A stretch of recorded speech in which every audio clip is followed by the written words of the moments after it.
Well, hello. What's happening, family? What is going on? What's up, Rev? How you doing, my brother? What's going on, OG? I see you Oh, up in this thing, man. yeah, it's so good to see you up in it too, my brother. Man, Rev, you just don't have no idea, my brother. I'm so happy right now to have this to be here with you. Woo! Yo, hey, Yes, it's a indeedy. match, man. Two peas in a pod.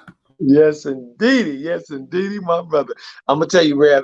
The more when I hear you, brother, on your show, you remind me so much of a young me. I just be crying, just be smiling, boy. Especially the day show you did. Woo! Yeah, That that's was facts. early. That's It was facts. That's fire, facts, coach. man. It That's was facts, coach. fire. Yes, indeedy. So how y'all doing, fam? What's going on in the room here? Let's see who we got here in the room here. Okay, we got some of the family queen royalty in the room. What's happening? Gamer in the room. Call me Fay You. Rare Kingdom in the room. Canal Lamar in the room. Well, okay, we see you. We see you. New media. That's right. Hashtag DJ's Raw Cut Group. Yes, indeed. Nation United. New media hashtag. Woo! Go ahead, Rev. Shout out to everybody, man. Shout out to Coach Joe. Shout out to Queen Royalty. Shout out to Gamer Game. Shout out to Rave Kingdom. Shout out to Call Me FHU. Shout out to Connor Lamar, Marciano Danielle. Good night to you as well, Nicole Power. Shout out to everybody. Yo, Coach, what do you know, it's the Pelicans. You know what I'm saying? you know it's the Pelicans. What what are you looking forward to tonight? And do you think Lonzo's going to get traded before the deadline? You know, my feeling is that yeah, I think they're gonna move him. I think they might. I think they're gonna move him or try to move him. And I think that they at home tonight. They in their own gym, so I'm thinking that they might, come out a little bit on fire tonight, and playing a little hard. I think that's what it is because the Clippers, it's one of the better teams in the league, and I think they all, they feel like now, they know they got to come out strong. They know it. Otherwise, they're gonna get blown on their own Right. floor. Yeah, that's what I. Man, when you was talking about the game, when I was talking to DJ about the game, man, I was like, yeah, it's the Clippers, so it should be exciting. I'm gonna say something, Coach. It's the more I watch Melo get off, and I see the way that Lonzo's shooting that ball, man. If Charlotte just would get out of his own way and make that move, man, that is a dynamic, scary backcourt. I would love to see it. I don't like talking about it a lot because I don't think it's gonna happen. But Coach, could you imagine Lonzo and LaMelo in Charlotte together this year? Ooh, that would be fire. Shout out to DJ in the chat. Said laugh my ass off. The Pelicans, aka the ultimate headache. That's Facts. a good one, DJ. And DJ, just want you to know, I got my headache pill. So if I need one, I'm gonna take it during the game. you know. So, but you know what, Rev, I was just thinking, about what you're saying. Um, uh, I think it will be a heck of a backcourt because of the fact that Lonzo would help Melo a little bit on the defensive end and that kind of thing. It will be a big backcourt, 2 6 6 6 7 dudes, 6 8 dudes, whatever, and all that switching and stuff they do would be perfect. And I think that it would be a real scary backcourt. Okay, and then I'm just thinking of Lamelo, Lonzo, Gordon, PJ, and Miles, man. Move. Wow, that I think they ran up and down the floor. Oh my God, all the easy baskets. I think it would be a lot of fun, And I think Charlotte, I mean, the Pelicans need. They could use Rozier. I think they'll trade for Rozier for Lonzo and maybe one other person to match the salaries because they would have to match the salaries. I think would be a good deal because Lonzo, to me, him and Jello back together would be, just so awesome to watch. Oh my God, Coach. I mean, I mean, the way that it's all shaping out, the way that people were trying to sell it earlier this year, nah, that's not it. Because really, Lonzo is becoming a spot up 3-point shooter right now. You know what I'm saying? Mm-hmm. And Terry doesn't want to be a spot up 3-point shooter. He wants to initiate. He wants to dribble, pound, or air out the rock and get to the rack and shoot it whenever he wants. Lonzo will post up in that corner on that wing and knock down threes. When he wants to initiate the offense, LaMelo would acquiesce to that. LaMelo could play off the ball. LaMelo is showing us he could play off the ball. I saw on ESPN when they were talking about it the other day, they actually said Lonzo and Jackson Hayes. So, man, to me, Charlotte need to make that happen like now. You know what I'm saying? Because they need an athletic big that can get up and down the court. Could you imagine the lobs Lonzo and LaMelo could be throwing to Jackson Hayes on the Charlotte Hornets? I mean, him and to Miles too. Oh my stars! It'd be like, woo! It'd be on fire. Would be people flying all through the air everywhere. Right, and the defensive uptick would be so dynamic. Because they're gonna need to clamp down more on defense. That like DJ says, that auto zone. You know, they're in the big boy seed now. They fighting for big boy seed. So they're gonna have to up it on the defensive end if they don't want to an early first round playoff exit if they do make it to the playoff. Without a doubt, Rev, I'm with you 100% on that. And I think, I mean, because they're gonna have to make a decision on Terry soon anyway. I think he's making 18, 19, somewhere around there. And I'm like going, the Hornets really want to re-up him, and invest longer term in him. You know what I mean? They got to do something about this backcourt. These small guards. So to me, it would be a perfect that Lonzo, Jackson Hayes for Terry going to the Hornet to the Pelicans. I think that'd be good. I think that'd be real because I think he'd fit in good there with Zion and Brandon. Because he can score. See, right, and he'll have to fend for his own since he want to be the man. Everybody down there in New Orleans is playing ISO ball, so go ahead over there with your homies, player. Absolutely. I agree with you. Rev, check this out, dude. I called DJ last night, dude. Let me tell you what. Did you hear all that trash that Grego was talking after the game? Yeah, man. You trying to go ahead, coach. Cook, please, cook. I mean, this dude, I wish I had it in front of me. I wish I could pull it up in front of me and read it to the family, some of the stuff he said to the family. Let me see if I can just remember it off the tip real quick. He said that talking about their system and how everybody's buying into the system and look how the spacing and they've been dealing with it in the film room and they got it drilling it in their head. I'm like, what? And then you listen to LaMelo talk, and then you listen to Graham talk in the same article, the same interview, and both of them say the opposite. of what this dude said, so he's trying to take credit for what Melo did, but Melo is the one who energized them in the other game, last game, and was pushing it, and got him going fast. And I said it on the stream too, Rev. I said this on the stream. I said, look, family, look how fast the Hornets are playing. Look how fast they making Toronto play. This is going to come back to haunt Toronto badly. Okay, and so lo and behold, what did Nick Nurse say at the press conference? The coach of Toronto, he said exactly what I said on the stream, Rev. He said they were playing way too fast. We could not keep up. The pace was just way too fast for us, and we kept turning the ball over and yada yada yada yada. And I'm like, I was just laughing. I'm reading it and just laughing to myself, going, boy, oh boy, that's exactly what LeVar said. Well, you get my boys in the league, and the fastest they play, they will run dudes out the gym. And that's exactly what they did last night. They ran Toronto out the gym. Playing LaMelo style. That's what's happening.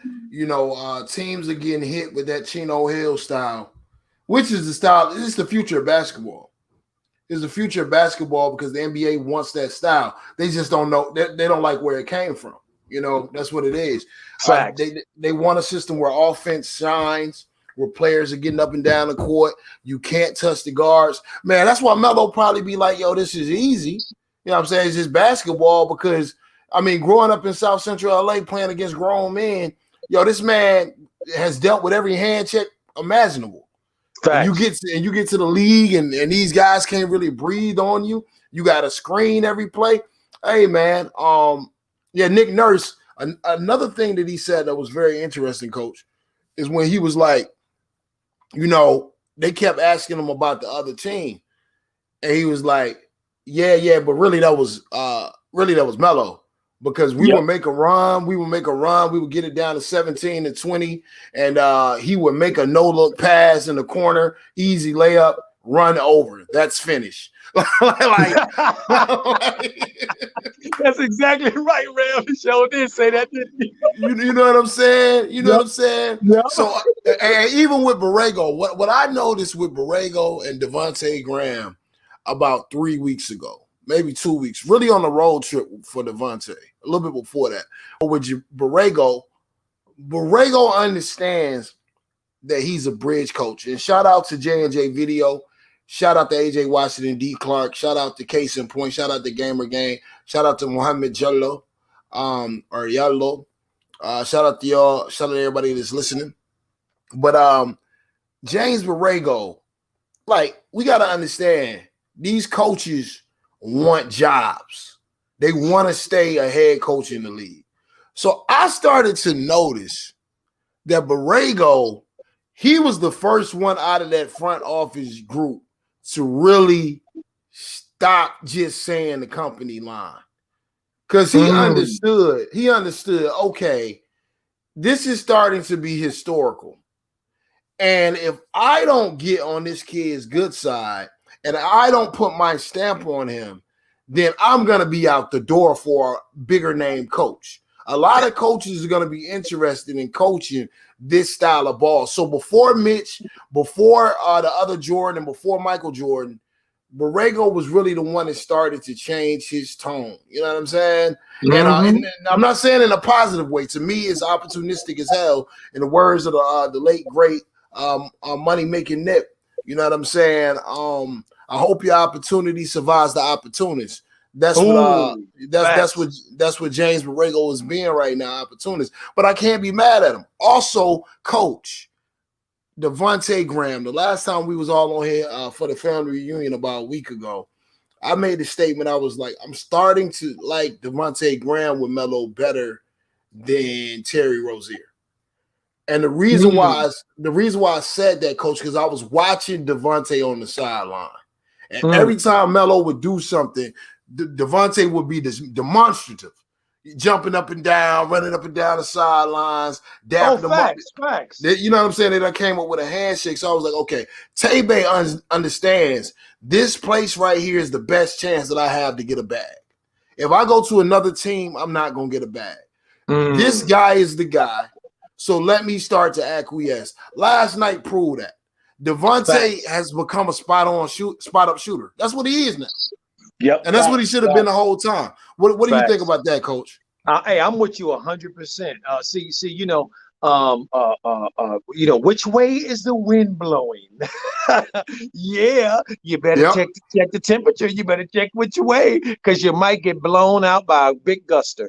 See, and they know that because they know that the media has turned, except the media on TV, obviously, but the print media has turned. Facts. The article I read last night said the title of the article, and it was from U-Haul, Jacob Wall, I think the dude's name was. It started out saying, I think the title was "The Charlotte Hornets Played a Beautiful Game" or something, because Melo said in his press conference, when they asked him about that first quarter, when they scored 50 points, damn near, almost 50 points in the quarter, and broke the team record for most threes, and the ball. Oh, this is what Nick Nurse said too about it. Nick Nurse said The ball was just zipping around, just moving around from just boy, zipping around like crazy. We couldn't keep up with it. He was hitting threes and just doing everything. We're just going way too fast for us. And I'm just cracking up when I was reading it. I had to call DJ to wake his man up. I mean, to get him up and see if he wasn't asleep, to share it with him because it was cracking me up. Because you could tell by listening to what Nick Nurse was saying that what Borrego was saying was filtered. See, the losing coach told you exactly what happened. Okay, told you what happened. We could not keep up with this pace. And Melo Ball was the reason. So Melo said in the interview, he said, this is a beautiful brand of basketball. I think it's a beautiful way to watch the game as well. He said, and if you ask my teammates, they will tell you they like playing this way as well. Okay. So, DJ, Rev, take over from here a second. I got to step away for 1 second. Okay, bad. Shout out to DJ, man. I'm over here. I got to unmute and mute because DJ is still back there mixing. This man working and he back here mixing. I see him with the comments. I see him bringing people in and out. So shout out to the president of New Media, man. Hey, this dude is a monster, man. I don't know how the hell he does it, but he's doing it. So shout out to him. You know what I'm saying? Flowers to DJ. At the end of the show, man, y'all remind me I'm supposed to announce something. I was supposed to announce it on the stream earlier, but I forgot to do it. And I was supposed to announce it the other night, but I forgot to do it. So tonight, y'all make sure y'all remind me at the end of the stream, be like, yo, yeah, Playboy, this is like the third time we need to know. Shout out to True the King. Shout out to the brother, man. What's going on, bro? Shout out to Call Me FHU. He cracking up. Ant Learn in the building. What's going on, brother? We see you. Shout out to Mustafa Khattab. What is all this Cade Cunningham hype on Twitter? Loads of people saying he's levels above LaMelo. Nah, it ain't too many people that's loads above LaMelo. Cade Cunningham is gonna be a decent small forward in the NBA. Like he's gonna come in and be able to score a little bit, but he's not a natural point guard. He doesn't have a lot of wiggle. He doesn't have a lot of get away from smaller defender type handles. But he has a nice spot up three. He's gonna be bigger than most people, so you know. To me, he reminds me a lot of, believe it or not, he reminds me of Ben Simmons with a better three-point shot. Not the passer that Ben Simmons is or the creator, but as far as body type. What you think about this Cade Cunningham, Coach? Rev, let me ask you. I'm glad you brought that up. Rev, how tall is that kid? They say 6'8", but he looks 6'9" to me, 6'10". He big. Is he that big? Yeah, he's big. Oh, he's a year. Stars. Well, y'all know he's a year older than Melo. While y'all be doing these comparisons. No, I don't know much about him, and I watched just a little bit of him about maybe a week ago, and I wasn't very impressed. But I must say, Rev, full disclosure, I didn't really sit down and watch him. Okay, so I can't really say, and I'm shocked that you're saying that he's that big. I didn't realize he was that tall. I mean, that would change my whole view. No, I thought he was like 6'2", 6'3". No, he big as hell. And then like Muhammad saying down here that he's 6'8", 6'7", 6'8". They have him listed as 6'8". But look, I guarantee you when the combine comes, they're gonna have him listed like 6'9" or 6'10". You know what I'm saying? I can tell that he's taller than Melo. I can tell he's more mature in the body because he's older. You know what I mean? The reason why they want to subtract from his height because they don't want to move him to 2 or 3. If you play him at the 2 or the 3, he's not fast enough to get away from the average 2. So really he'll be at the 3. So they doing that so they can keep him as a point guard. He wants to be a point guard. But I'm sure teams will probably want to play him at the 2 or the 3. But he's obviously not that confident about playing that position. He wants to have an advantage playing that point guard position, but he don't have the level of passing of LaMelo or Ben Simmons. To me, he just has a nice shot. He has a nice spot up 3-point shot, and he can get to the rack on bigger defenders. Wow. Well, I mean, I'm gonna really take a look at it now, and I'm disappointed that they lost. Are they gonna make the tournament or no? They should make it. I think they made because it. they lost because I know they lost in the championship game, the tournament championship yesterday. Yeah, they're gonna make it. You know what I'm saying? He their money maker. He's their guy this year. Okay, so I'm gonna pay a lot closer attention to him now because I had no idea he had that kind of size. Wow, I'm tripping. Because when you said Ben Simmons, Rev, I was like, Ben Simmons. Why is he saying Ben Simmons? Ben Simmons 6'10". Because I'm thinking this dude is 6'2", 6'3". But wow. Okay, so what I've seen, then I can say I'm impressed. I'm impressed that he that big and he playing the point. And he was moving. You know who he reminds me of, to be honest with you, now that it just hit me. Thank you, Universe. His body size, if he's that big, and were you talking about his stiffness in his hips and stuff? That's what you're talking about, I think, right, Rev? Right. Yeah. To me, Magic was a little stiff in his hips too. Right. True. See, so that to me makes more sense to me what I was looking at, knowing that he's that big. Because I was wondering why, when I was watching, why he didn't seem like he didn't seem smooth enough. I'm like, wait a minute. No, he's not smooth, right? Yeah, right. He didn't seem smooth enough. So yeah, that's why. So he might be like a Magic type. Yeah, and correction, y'all right. He is. I'm sorry, he is 19. I was thinking about the year he comes into the draft. He'll be 20. He won't be 19. LaMelo's 19 right now, so I apologize for that. But next year when he starts the season, he'll be 20 years old. He already grown man body. Yo, that kid can't get much bigger. That's a big boy. Like I'm talking as far as his frame. His frame is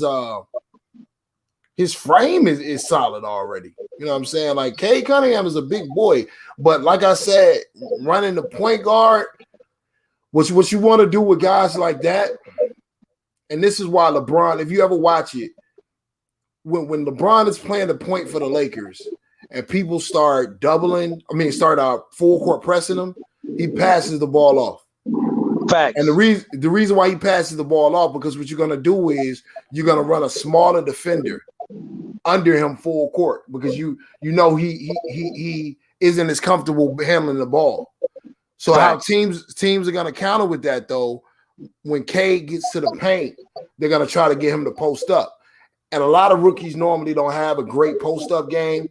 So that's why you normally see rookies that tall at that position have up and down seasons. The reason you're not seeing that from Melo, because Melo's 6'6", 6'7", and he moves like a 5'10" point guard. But no, without a doubt, Melo is so loose in his hips and stuff. It's unbelievable.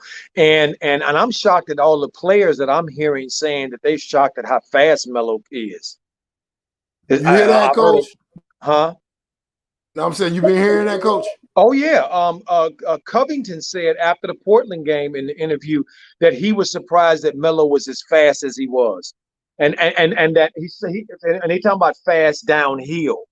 That when he turns the corner, like I'm gonna be honest with you, I have to admit myself, there's only one thing that really has surprised me about Melo, and that's when he takes those bigs out, and when he took Crowder out. Facts. When he took Crowder out to the three-point line, the furthest part away, that part of the three line, and then took him off the dribble and beat him to his spot, I was like, really?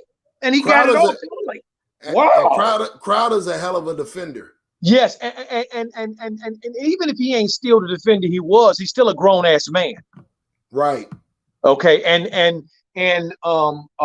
he's one of these dudes that takes pride and not letting young dudes beat him.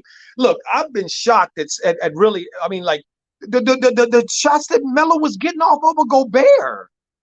I mean, Rev, over Gobert, dude. He was challenging Gobert. Unbelievable. Like a lot of great shot blockers this year. Right, yeah. So to me, Melo has even taken going to another level to me. I have to give that to is his name Mike Bell? I think his name is Mike Bell, the brother that works with JJ who trains Melo. The trainer, yeah, I think so. I'm not Yeah, I sure. think his name is Mike. I got shout out to Mike, man, and JJ, man, because they got him ready for this, physically ready. I mean, look at him. He was hurt. He hurt himself yesterday. He didn't come out the game. Oh my God, that was impressive. Okay, and this ain't the first time. It's happened already a couple times already this season where he's gotten banged and boomed. Okay, and he just wipes it off and keeps on going. You know, I'm telling you, it's starting to make me think, Rev, Reggie Miller. Mm. I mean, because look, let's be honest, and Kevin Durant. Okay, the basketball gods got Kevin Durant. Nothing else got him. Okay, let's just keep it real. I mean, Kevin is Skinny Bone Jones, and he's like a iron rod. Okay. Facts. See, and I think that's what Melo is. Melo's got that iron. He's got that iron rod kind of body, boy. Because he hits the floor. He gets up. I mean, he's at yesterday's game. He sprained his ankle, and then he went the next play and dove out of bounds. What the hell? Mm. And then the water cooler thing, Rev. When he went into the thing with the water cooler, man, come on, dude. Really landing on chairs and coolers and everything else and just popped his little behind back up, ran right back in there smiling like he ain't did nothing. Just a dog. Just a dog, man. Coach, let me tell you this story real quick, man. Yes.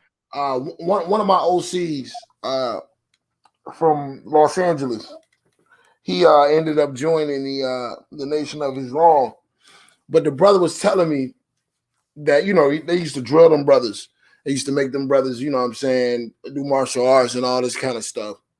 But he was teaching classes, and he was saying, like, in any competition, in any competitive sport, fighting, hooping, football, no matter what it is, the person that's gonna win is not all about technique. It's not about the best fighter. It's not about the best player all the time.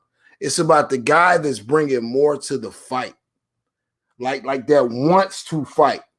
The biggest thing that I have figured out about LaMelo is he just wants it so much more than anybody on the court. And that's the thing that really reminds me the most of Kobe. He just wants it. Like that moment last night, more impressive than the spin, reverse pivot three-pointer, more impressive than the pass to Gordon Hayward was the moment where he went up to get the rebound behind Cody Zeller, and he landed on Cody Zeller's ankle. And the next play, he got up off the floor. The ball was going out of bounds, and LaMelo grabbed the ball, jumped out of bounds, almost hit his head on the floor. And Miles Bridges and Malik Monk rushed to grab him off the floor. You know what I'm saying? Facts. I was like, yo, this kid is just – he's something to behold, like really. Rev, you know what, Rev? Right now, dude, can I just full disclosure, family? Let me just tell y'all right now. I've been hearing all y'all in the room saying y'all happy to see me and Rev back on the show together. Y'all have no idea how happy I am. Okay. Same. Okay, I'm as happy as a sissy with a bag full of penises skipping down the street. Okay, I had to say it. I'm sorry. I just had to say it. Okay, because to have somebody on this with me, I love everybody in new media. Don't get it twisted. Everybody plays their role, and everybody has their own gifts and talents. So we're not dividing nobody up here and talking about nothing. Okay, so don't get it twisted. Okay, but Rev is a basketball player, former player, and that makes a difference. See. And he's more than just a player. He's a thinker, an outside the box thinker as well. So me and Rev can sit and watch a game together and just be going, wow, and somebody else will be in here watching this and go, what happened? Because they didn't see nothing. And me and Rev saw a dribble, a run, like he said, a jump, or whatever, because we know how to look at the game beyond just looking at the surface of the game. So Rev, brother, you have what you just said right there. Just I'm just smiling right now, dude, because you're absolutely right. I see so much stuff with Melo. It's not even funny. Little stuff that he's doing. Rev, this tripped me out. Last game, not this past game. The game. Well, yeah, last game. Last game. Did you notice how the first quarter nobody brought the ball up other than Melo mostly? I saw it, Coach. I saw it. And did you see? And did you see all of them dudes gave it up to him? Every last one of them. Yeah. See, because Rev, you know as well as I do, ain't no coach gonna circumvent the locker room.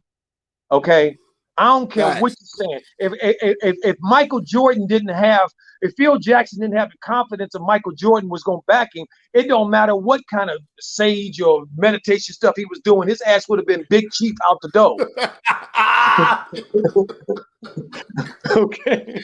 Oh God. Hey, what they used to call Phil Jackson? The Zen Master. Yes, the Zen Master, exactly. Hey, Uncle Vern, I see you down there, man. Uncle What's Vern. Up? What's up, Uncle Vern? What's up, OG? Hey, you gonna look real good if they make that trade before the trade deadline. You're gonna look real good. That's all I'm saying. Because the way it's unfolding, look, it's a chance now. But our coach, yeah, man. Charlotte, man. And we're gonna cover the Pelicans. I know some of y'all pulled up for Zoe. The Zoe's in here tonight. We got to pull up on Zoe, and absolutely, we're gonna pull up on Zoe. We're gonna say a lot about Zoe tonight. Don't worry about it. We're going to. Right. The thing about Charlotte, I think it's time to move on from Rozier.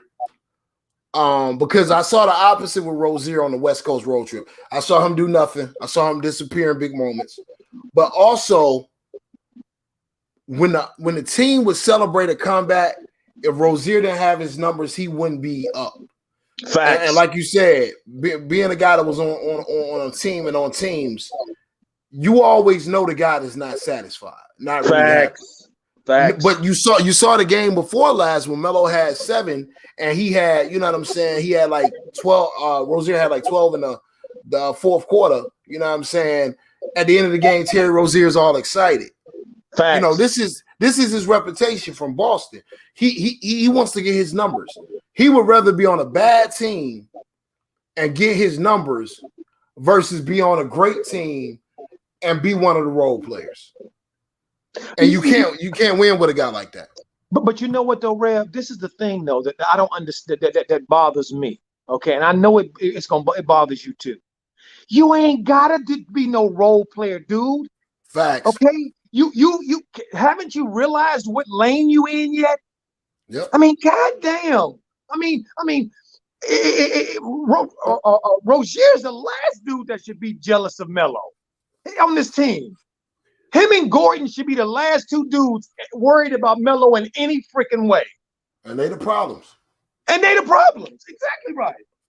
You know, so I mean, it's like, come on, dude, who in your corner? That's why I wish I could pull some of these dudes and, you know, like I used to do back in the day, you know, pull them young ones to the side. Come here, sit down, let me talk to you. Right. Okay, listen here. Now listen up. Because they don't have, you could tell they ain't got mentors. You can tell the people in their corner are cheerleading instead of mentoring, instead of helping them see the light and keeping them on the path. They trying to make sure they don't get canceled. See, and I've seen that crap so much, Rev, it ain't even funny, dude. Absolutely. And Rev, that's one of the reasons why when I was coaching in the Summer Pro League down in Long Beach, when Kobe was doing his thing when he first came into the league, that's one of the reasons that so many of the players was gravitating toward me, because they knew I wasn't gonna tell them what they wanted to hear all the time. Right. See, this is what I used to tell them, Rev, and family, y'all listen to this. If you got somebody in your life that's not telling you the truth, and you know in your heart that they're not telling you the truth, then you don't really have a friend there. You got an enemy opposing as a friend. Bars. Say that again. Bars. Let me say that again in the words of Rev. Let me say that again. If you got somebody in your life that's telling you stuff that you know in your heart is not right, you ain't got no friend. You got an enemy posing as a friend. Because an enemy is going to tell you what's going to hurt you. A friend is going to tell you what's good for you, whether you get mad or hurt or not. It don't matter. See? And that's what I used to do to all them dudes. It didn't make me no difference if it was Magic or whoever it was. Okay, I'm not around me. You're not gonna act like, I'm not gonna allow you to act like you're somebody that you're not. You're a basketball player who's been fortunate enough to have the skill and the genetics to play at the highest level. That makes you a professional basketball player, not a professional perfect person. Facts. See, and we ain't going there. And they love that. And entertainers as well. I've been around a lot of entertainers, and they always would say, man, Joe gonna keep it real. Yes, I am. Because the other thing is, I don't need nothing from you. Right. I ain't here to get a god doggone thing from you. See. So that's where I'm coming from with that, Rev. That's the thing. You know what I'm saying? I always question guys. And the league is so backwards, society is so backwards. We always reward the wrong things. You know what I'm saying? I always question a guy who has been to the mountaintop in the playoffs and is a part of a team that could go to the finals. And in free agency, the next year, he goes to a team that has no chance of being good. To me, that's indicative of the type of player you have. Like some reports creeped out last summer that Russell Westbrook was telling his inner circle that he knows he'll never win a championship. He's focusing on his Hall of Fame career. To each his own. But when a guy like Terry Rozier would rather leave Boston or take a little less money on a contender in order to go to Charlotte at a time where they had nothing, just so you could be the man. And people, let's be real. I'm not putting words in his mouth. One of the reasons why he left Boston, he wanted to be the man. He thought he was better than Kyrie Irving. I mean, you can't make that up. You can't make that up. You know what I'm saying? Absolutely. Bro, King C, you're on point. That's what I'm saying. DJ's the president, man. This man is at work up there mixing on the turntables, man. Facts. Like that's hard to do. That is hard to do.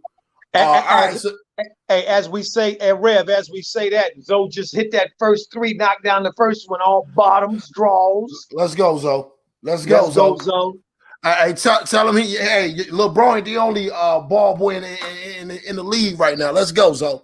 Facts. Hey, Rev, you know what I like to do with me and you today?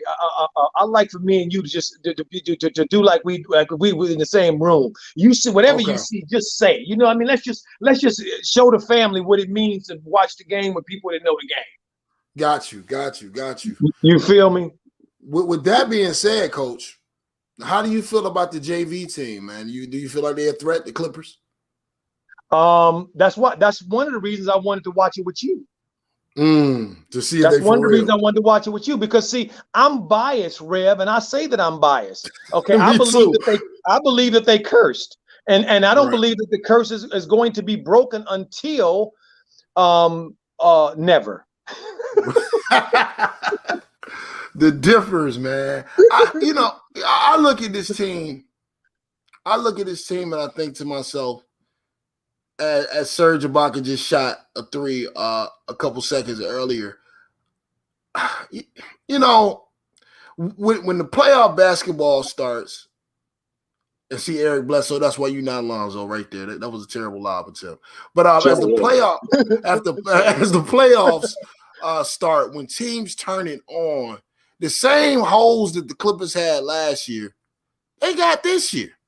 Facts. And to me, they got less dog on their team. Montrezl Harrell brings a level of dog to your bench unit. Well, see, but Rev, to me, it ain't just about Montrezl. You're right, but the combination. Look here, Rev. We got to let them know. Fights make styles. Locker rooms make styles. That's the way it works, family. Lonzo with another three, knock it down, shoot it just beautifully too. The three amigos, Patrick Beverly, Montrezl Harrell, and Lou Williams. They came as a package. If you notice, none of them are playing well now. Right, facts. That's true. None of them are playing well. That's true. See, and that's what to me bothers me about what these basketball minds did. And Jerry West is in that front office as a consultant. So I have utmost respect for Jerry West, the utmost respect for Jerry West.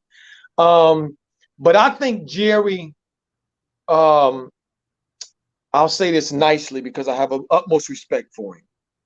I think he's probably a little bit past his objectivity abilities. Because yes, exactly. Because he knows that leadership is the most important thing on your team. You have got to have the proper leadership. You can't win if you don't have the dudes. It's that simple because the margin for error is so small. Right. See, the differences between the guys, the difference between Denver and the Lakers last year in the bubble was small. And y'all see it now. Those of us that are Laker fans like I am, now that AD is out, they look like a completely different team. See, it's because the chemistry, all of it fits together. It's not like desperate pieces and stuff. You can it's Legos. You can just put the orange with the yellow with the you can't. That's not what this is. Okay, and unfortunately for the Clippers, their two best players are both two non-communicative leaders. How the hell are you gonna win and them dudes don't talk? Come on, man. I don't understand. Nah. It ain't gonna happen. It's another piece they lost too. I can't think of his name, but he used to get a Lakers fits, and he always came off the bench and hit big threes. Michael, what is Jermichael? Yeah, Jermichael. That's it. That's at Denver. He's in Denver. Yeah. He played for Alabama, University of Alabama. That boy's a dog. Yes, that boy's a dog. And it's not only that these guys are gone, it's how they left. All of the guys that left felt like Kawhi and Paul George were terrible leaders. Yep. If that sentiment was in the locker room amongst the bench, you think deep down inside Lou Williams don't think like that? And they're not waiting for when the going get tough for Kawhi and Paul George to turn their back on the team again? Facts. Yeah, they got so many issues, Coach. You ain't lying, man. Wait a minute. But Rev, how about this? The complaint last year is that the two guys that came in separated themselves from the team and played on a whole nother, just like they were just consultants or something. You join a new team and you don't integrate yourself with the rest of the player. You separate yourself from jump. Get the hell out of here, man. Get the hell out of here. And the league let them get away with it, and old media let them get away with it. I wonder why. If anyone else did that, they would be the biggest villains in basketball. Facts. Okay, facts. I mean, this is absolutely ridiculous. Last game when the Lakers played Indiana, their last game, I think it was their last game. I think they were down at halftime. Okay, the way LeBron walked off the floor, his teammates, you could see his teammates was nervous. Because they knew they were not playing up to their potential. Right. That's a leader. When Kawhi and them come out the game or they mad about something, them other players ain't even paying them dudes no attention, man. Right. Absolutely. See, and that's why I'm pointing out with LaMelo That's why I'm pointing out with LaMelo that he's won the team over already with his play and his personality. That's crucial. Zoe just hit another three. Hey guys, each one of these threes that Zoe hit, the net hasn't moved. What is going on? Zoe is he out there hooping. Man, with confidence. Hey, it's a lot of things working in their favor right now. That momentum is on them. For him and Melo, man, they playing great basketball right now. The Pelicans got the Clippers on their heels. The Clippers still ain't got no point guard. That's well, they don't need one because they got Phyllis Diller and the James Bond or somebody. I don't know who they got, man. I don't know. Yeah, they look. Hey, the Clippers look bad. Yes. J&J, what's going on, sis? Yeah, man. They look like doo-doo smell. I'm watching them right now. Look at them, DJ. They playing your turn, my turn. Your turn, my turn. That's what they're doing right now. How old is Nicholas Batum, man? God. Ain't he 68? Yeah, hey, going on 70. Going Lonzo on 70. again with a mid-range. A mid-range, right? Oh my God. Hey, Lonzo out here hooping, man. Hooping. Look at go ahead, Zoe. Look at Zoe out here hooping. And see, hey, the Pelicans need to continue to run through him. They don't need to switch nothing up. Keep going to Zoe, keep feeding them. I mean, what might tell you that is 16 and 22? I mean, really? Right. With Lonzo all out this here, talent, all Lonzo this talent, out here, y'all 16 and 22. Ooh. Lonzo out here crossing over. Crossing them over. Look at this Rab. He crossing people over. Man. And I'm gonna tell you, and you know what I want to look. What the thing about Bi? One thing about Bi I've been noticing here a little bit, and it's happening. He's cutting down on his dribbling a little bit. Have you seen that? Yeah, he has. He heard you. He's trying to play a little bit more team ball. Look, and for anybody trying to cap on me and DJ, if Lonzo Rev, take over from for a second. I'll be right back. I got you. Okay. If Lonzo does not get traded, don't let nobody cap y'all. He not getting traded. It's nothing what anybody had to say at the beginning of the season. Lonzo is playing at the level where New Orleans asking price may not be. I mean, whoever's asking price for Lonzo may not be what New Orleans wants. Like, come on, man. Like, Lonzo is playing at a level. You're gonna have to send some players over now, and you got to be willing to pay him. You got to pay the man. So, yeah, man, Lonzo hooping. Shout out to J&J Video, my sister, man. Shout out to you. She says, what's up, Rev? One y'all energy is fire. Thank you, sister. Tawfiq, what's going on, brother? Lonzo wants payback for his rookie season because they frustrated his life hard. Facts. All facts. Eric Bledsoe want to go dribbling and penetrating this shit. Bruh, just stay to the side, man. Let Lonzo cook. Lonzo be having these nights where good Diesel. He be having these nights where he starts off cooking, but then, you know what I'm saying, they stop going to him, man. Let that boy cook. Let that boy chef. It's time for that 30 burger. Zoe, it's time for that 30 burger tonight, man. Not tomorrow, not next week. Tonight, it's time for you to get 30, man. Show them that it's not only one ball in the family in the NBA. Come on, let's go, G. Lonzo pushing the ball up the court, kicks it to Brandon Ingram, BI for three. Yeah, they beating the brakes off the Clippers right now, man. Are you not entertained? Are you not entertained? They are beating the hell out of everybody's favorite nobody, the Dippers. Great defense. They got a great scheme. Lonzo covering a lot of space on defense. Lonzo look good, man. Lonzo look good, man. Coach just pulled back up. You're looking great, ain't it? Yeah, man. You know what I'm thinking? This is what I got. My feeling is this. I'm telling you, to be honest with you. I think that Zoe, if they don't trade him, I don't believe he gonna sign with him. I believe he gonna go to Charlotte. Oh yeah, yeah. At this point, yeah. Yep. At this point, yeah, yeah. I really do. Charlotte got to do the right thing, like Spike Lee, man. Oh yeah. Well, I think they will, because I really feel like the tide has turned. I really think the tide has turned, and I think that tepid endorsement that Jordan gave Melo, I think was what was needed for the organization to say, okay, we now can do something different with him. We can accept him a little more now. Because, I mean, Rev, look how quickly it turned after Jordan said what he said. Right. Remember, JB was talking all kind.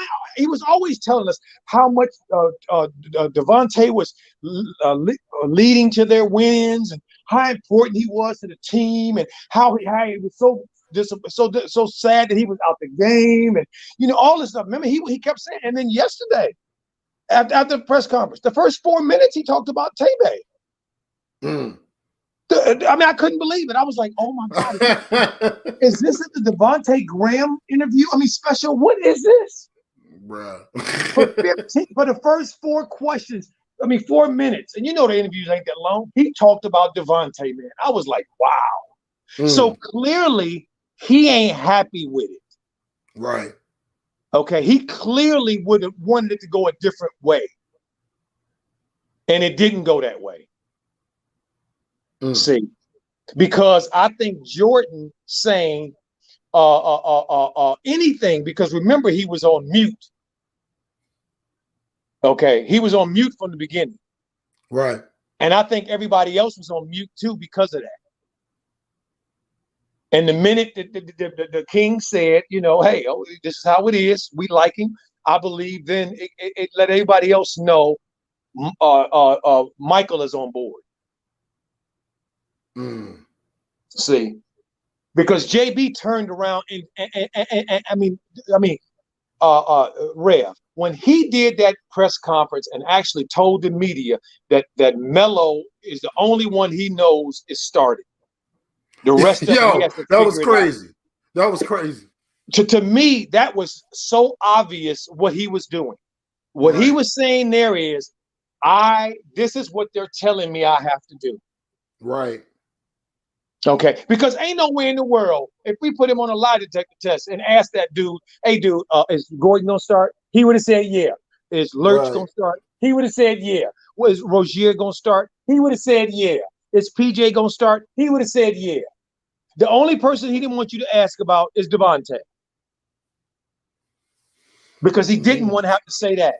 Because all he kept talking about is, I don't know. I got to go back and talk to the guys. And I want to talk to the guys first. What guys? Only one guy is affected. This only affected one guy. What guys? I mean, wait a minute. Didn't we see the same lineup that we saw the last 4 or 5 games? Yep. So what did you have to figure out? And who did you have to talk to? What guys? Oh, I'm sorry. He had to talk to Vernon Carey and Nick Richards to let them know that he had their sandwiches ready for him. I mean, Rev, it's so nonsensical that listen, it has to be that. I mean, it don't make no sense. Because guys is plural. And you only have to talk to one guy. Right. So to me, that came from Jordan. That endorsement was from Jordan, and he had no choice but to say that. And did you see how many minutes Melo played last game? How many was it? 25. Yeah. See, so for me, the tide has turned, and he can't do nothing about it, and he clearly sees that. Because see, he used to say this all the time about how he used to say all the time about how what a difference Devontae makes, and how that lineup of Devontae and Rozier and Melo was so the best lineup. No, it's not. No, it's not. No, it's not. You know what I'm watching here with these Clippers is tripping me out. You see, Kawhi is having to play point guard. You see him trying to make that's a joke. Did you see him? You just see him. He down here trying to make pocket passes to a big fella. I mean, Zubac in the middle, and there's that's a joke. If that's the diet they eating off of, they're gonna die by it. Shout out to J&J Video with the super chat. She sent it in for $5. She said part 2 of the Prodigal Son will be dropping tomorrow. So y'all make sure y'all go subscribe to the sister J&J Video, man. Part 1 was off the chain. Y'all make sure y'all subscribe so y'all can see part 2 as well. They got Kawhi running the one. Boy. Kawhi with his stiff ass.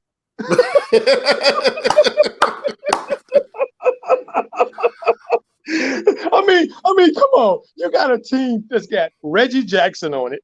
You got a team that's got who's the other guy? Terrence Mann. He played point guard at Florida State. Okay, and Kawhi got to play point guard. Ridiculous. Okay, and y'all are ready to win a championship, right? Okay. No chance in hell. No chance in hell. See, it's stuff like this. That like what you said, and DJ has been saying about Gordon, is that, dude, just play your position. Can you just play your position? That's all, dude. Ain't nobody asking you to do nothing else. Right. Always doing too much. Right. Trying to show something. I don't even know what you're trying to show after 10 years. I mean, what do you think you're gonna show? I mean, what do you think? What do you think he's gonna show us that we ain't seen? See, and that's my problem with all those dudes, and the way Charlotte is doing this. Who on that team that is a veteran that we do not know what they can bring to the table? Which one? I'm waiting.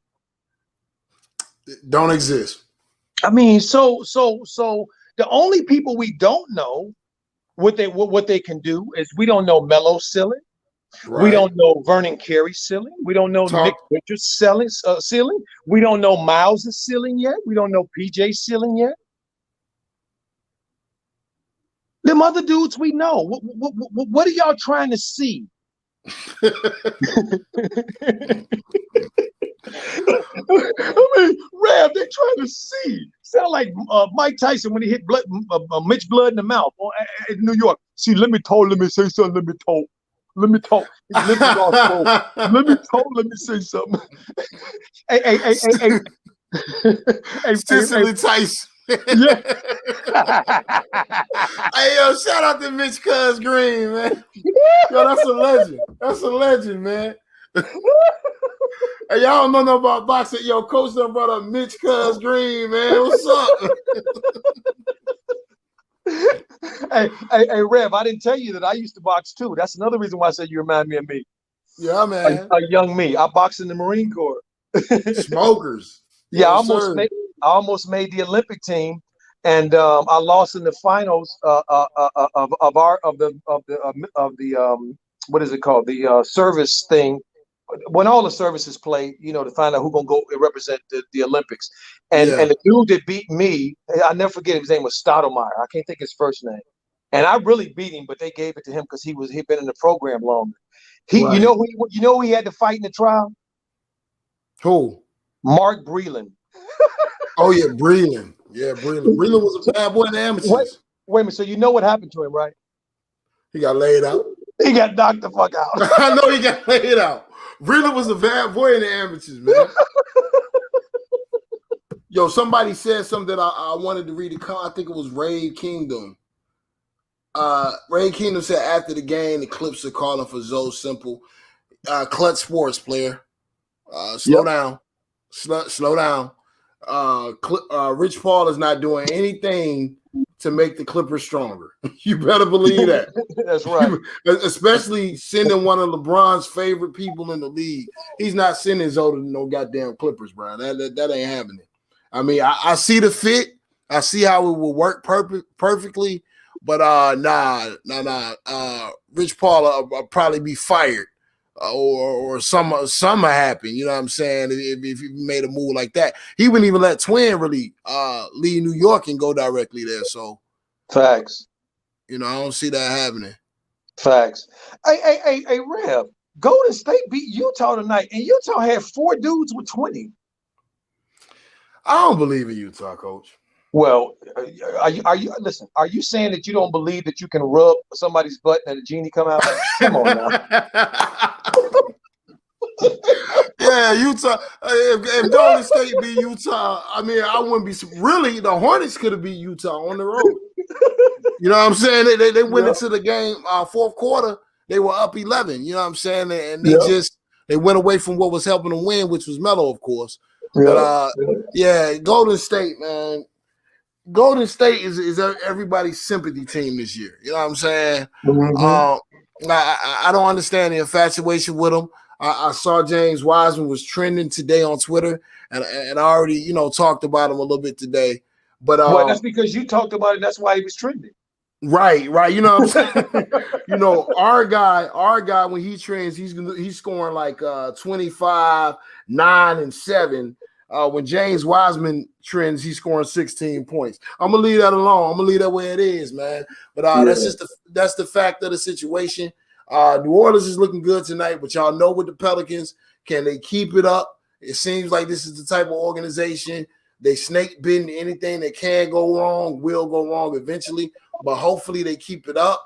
The whole team is energized. Zoe's early buckets, I'm sure have energized the team. But in the second quarter, I want to see Zoe come back out aggressive and keep putting up shots, man, because too many times Zoe gets off to a good start, then he hits a lull. And I'm sure a lot of that has to do with his teammates, but he's just gonna have to make it happen through the adversity. Hey, you know something I just saw here that I haven't seen What's that? too frequently. It's Kawhi running down the court after a basket, shouting out the defense, and it looked like he's so unaccustomed to doing it. His mouth looked like he'd been eating cotton candy or something. I mean, he's so white in the mouth because he knows. Right, he's doing a lot. Talking. Right. Facts. That's facts. Now they trying to turn him into Magic Johnson. Well, it's a joke. This is funny to me. This is cracking me up. I mean, don't have the handles, don't have. But hey, they've essentially given him the franchise. Absolutely. So whatever he decides to do, they're gonna live by it, die by it, which is insane. Yeah. What's your take on Bobby Jackson? You talking about the old Bobby Jackson? The one that's on what's his name? The kid who went from Detroit that's on the Clippers now. Oh, Reggie Jackson. Reggie Jackson, sorry. I like. Hold on. Oh, am I talking about Randy Jackson? Hold on, Coach. Uncle Vern up here lying on me. Why you putting smut on my name, Uncle Vern? Why you putting smut on my name, Uncle Vern? He said, "Hey, Coach, Rev said Utah wasn't gonna make the playoff. Stop putting smut on my name, man." No, he didn't say that. I said Utah wasn't going to be a real threat to win the West. That's what I said. Right. Well, you know what I'm saying? They on cruise control in the West. They got a good defensive big man. They got Donovan Mitchell who can score. You know what I'm saying? They of course they're gonna make the playoffs. I ain't never say that, Uncle Vern. You putting smut on my name, man. No. I think Uncle Vern, he might have stepped away for a second and missed the whole thing. He caught the back half of it. Right. Don't do me like that, Unc. But Reggie Jackson, Coach. No, I mean Tito. I mean Randy. Jermaine. Reggie is about to be Jermaine if he keep messing around. But I think Reggie is I think he can score the ball, and I think he's a piece on a contender. I just think the way they playing him with the Dippers is weird. But why is he playing like Tito? I don't understand. Or Jermaine. I don't get it. It's Kawhi and Paul George. Okay. All right. Back to that leadership thing again, huh? Yeah, yeah. And the way they're using him is disgusting, man. Reggie Jackson can give you so much. He can give you so much more. Right. He can. But what's always puzzled me, I mean, about guys like Reggie Jackson is that he clearly has a lot of talent. Clearly. Okay, so you can't take his talent away from him. Why hasn't he put it together yet? He still is not known to play a lick of defense. A lick. Like a little bit? Just a tiny, teeny bit, maybe? I don't understand these guys, man. I mean, but Reggie got his bag, so maybe that's what it is. He got his bag. Detroit gave him his bag. He know he ain't gonna get another bag. So he Terry Rozier 1.0. Facts. There we go, right there. So do you think that can happen to Terry if he ends up on a great team? I don't think Charlotte, first of all, will trade him to a good team. Right. A great team. I don't think they will do that. I think that they somehow have convinced themselves that they have a lineup now and they don't need to make any moves. Even though they're playing with two walking dead zombies at the center position. Right. Okay. I mean, come on, man. I mean, I see them dudes on The Walking Dead on that show come on. I see them on there. They ain't tricking me. Okay. What are they doing? I don't know what they're doing. Okay, so if they make this Lonzo move, then it'll clearly tell me that they are moving in the direction of building a team around Melo. Right. See. Earl Watson said something on him and Chris Johnson's show, or Chris Johnson's show. I'm not sure whose show it is, but he said something that I thought was very illuminating when he was talking about Melo. He said, a lot of people don't have vision. And he's absolutely right. He's absolutely right. And I'm afraid that Charlotte, they don't have nobody in that organization that has vision. Clearly, Jordan doesn't have vision. Right. I mean, clearly. I mean, that franchise would be doing a whole lot better if he had a little bit of vision. He doesn't have any vision. Mitch Kupchak is not showing that he has any vision. Okay, so and it's going to take, to me, vision. I mean, when I think about the Bulls or the Lakers, okay, when Kobe joined the Lakers, you know, they had he was looking like it was the same similar situation that Melo had to deal with. He came in with a loaded backcourt. But the Lakers said, look, we're committing to Shaq and Kobe. So all you Nick and Eddie, y'all go. Y'all may not be moved this year, but you're gonna be moved next year. I mean, this is what it is. We're not doing that. We're not doing that other thing. I'm sorry.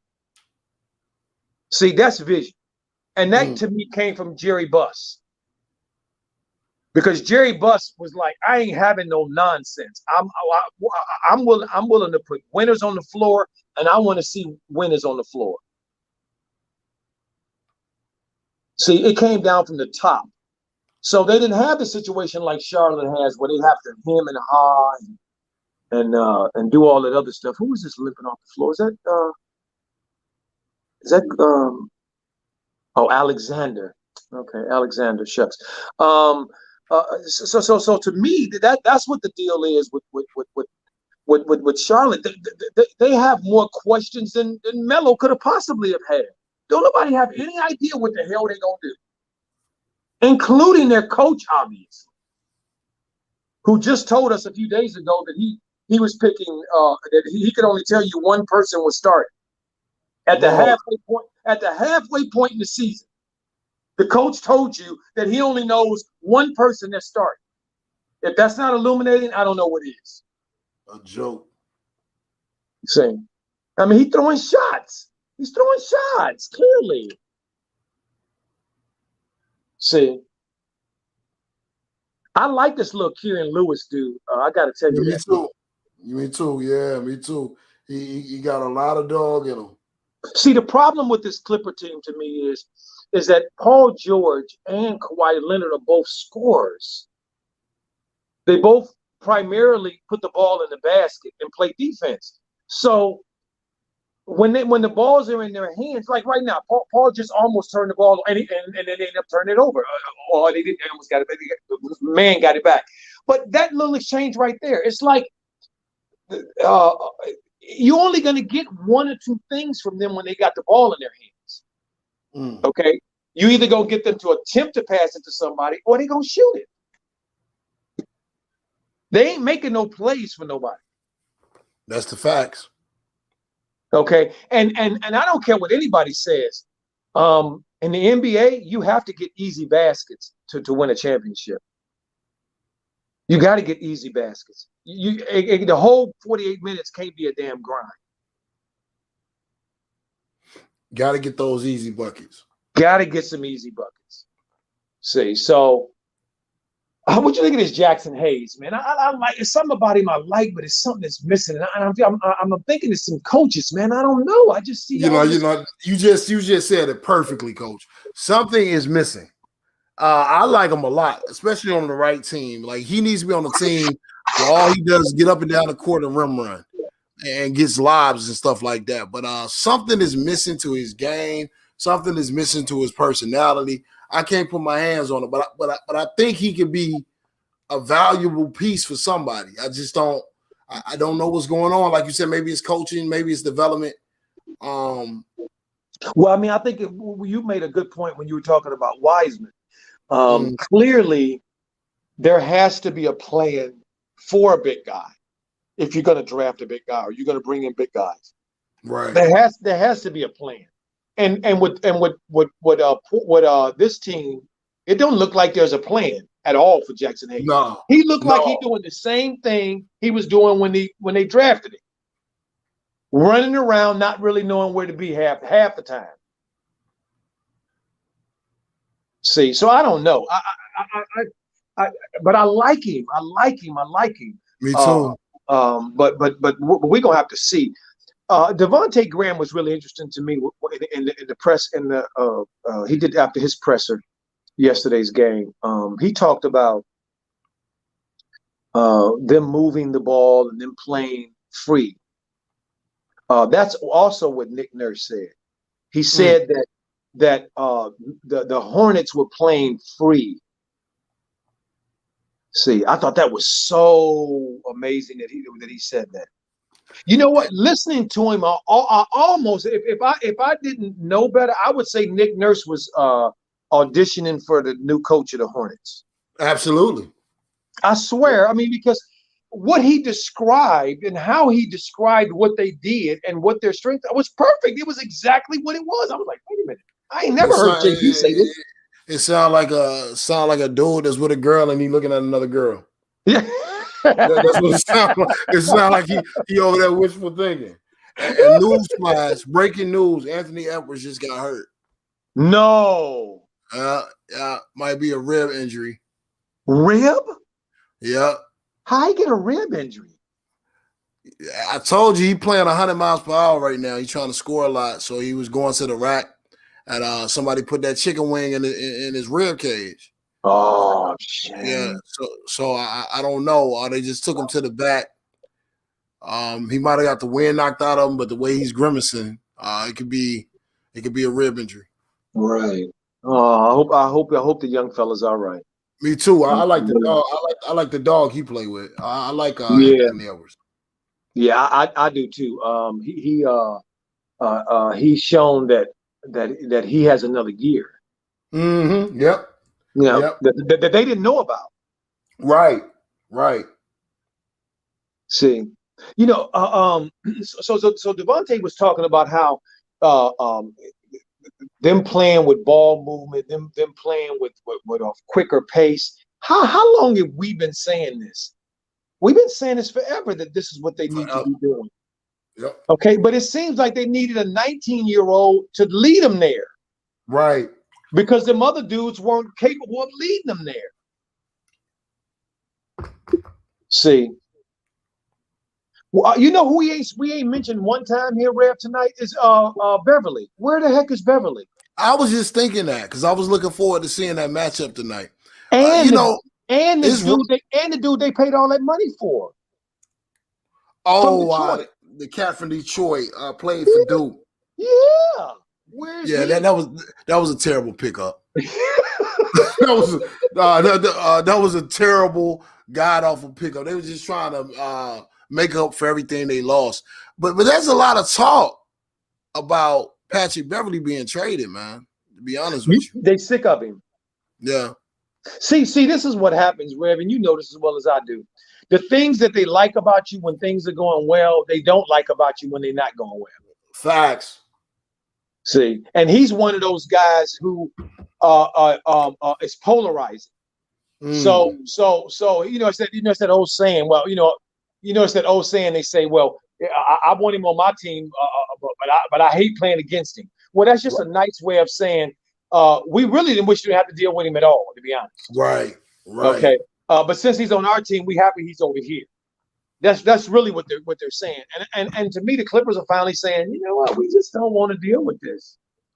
We just all of the antics and all of the extra stuff, because it's not translating into helping us win.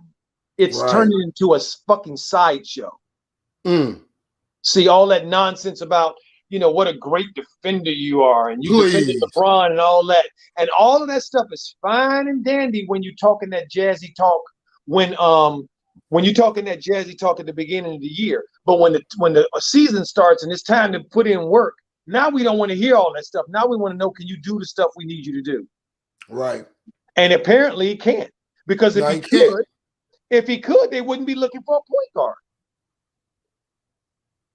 Right?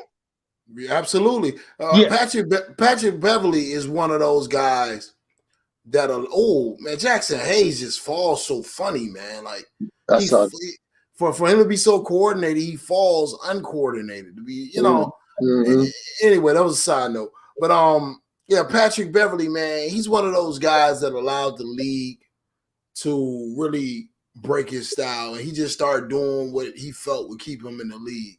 And he didn't continue to develop his offensive game. I remember somebody pulled up his stats from high school. Patrick Beverly can score the ball at one point. You know what I'm saying? Even at Arkansas State, he can score the ball at one point. But he got to the league. He said, "Hey, I'm gonna just do whatever it takes." And this is what we tell y'all about being fans of a team and all this craziness. He didn't develop. So now with the Clippers, when they double up Paul George and Kawhi Leonard, they have no real offensive threats to create a shot. And Patrick Beverly, he's just standing there. So it's like playing 4-on-5 on offense. So yeah, man, he's out of town. I think he's out of town. I like that Jackson Hayes just blocked Paul George's shot again. I like that. Slap it right in his face. I love it. Get that junk out of here. And Rev, let me ask you a question. Have you seen I'm jogging my memory trying to figure out who I've seen. I can't remember the last time I seen a player sweat as much as Zion.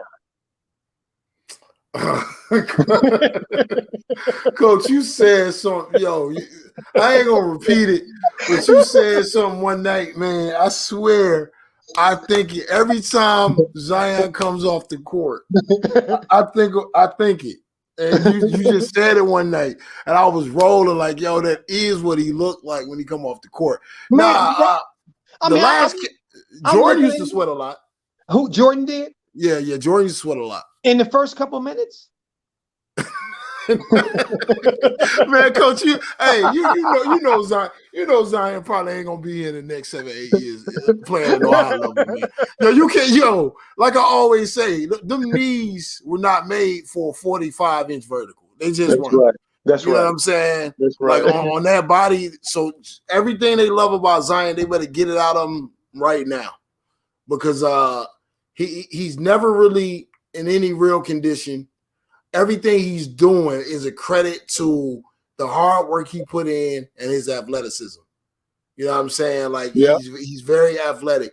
But once that goes away, it's going to be very, very tough for Zion, man. I remember I used the analogy. I remember when the Green Bay Packers had that running back out of Alabama, Eddie Lacy. Oh hell Eddie no! Lacy. You said the Green Bay Packers. Yeah. Eddie Lacy. They had Eddie Lacy. And everybody loved Eddie Lacy the first 2 years, but I knew Eddie Lacy was gonna be in trouble, Coach, because I remember watching a documentary about his family, and they showed his father. His father was like 350 pounds. I saw that. Eddie Lacy was like, yeah, you know that kind of running my family. I said, yeah. Yeah, y'all better go ahead and get them 2 years, man. What do you say? We said what better running your family is hoping you get that pension.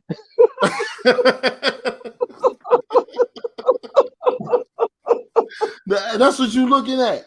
That's what you're looking at with Zion, man. Like Zion, he's really a football player playing basketball. You know what I'm saying? He is. You're right, Coach. Every time he goes to the bench, like he just be looking like, man, I really want to say what you said, but I'm not. Look like he been out in the fields picking watermelon. Yeah, I'm done. And look, family, just for disclosure, I know about that because when we used to go down from Chicago, where I grew up, down to Louisiana, where my mother was and my grandparents came from, I used to have to pick watermelons too. So I know what that hot southern sun is like, okay? And having to work in them fields, okay? Man, Coach, man. Yo, I'm high as hell right now. Man. Do this. Man, because I swear, when Sonny going to the bench, man, like I be hearing hymns. Like I be hearing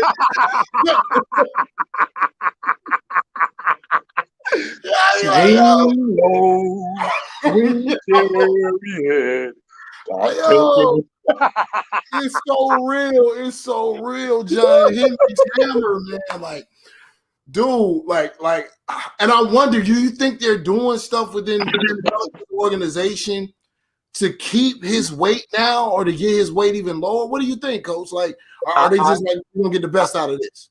I think when he comes in the room, they start humming.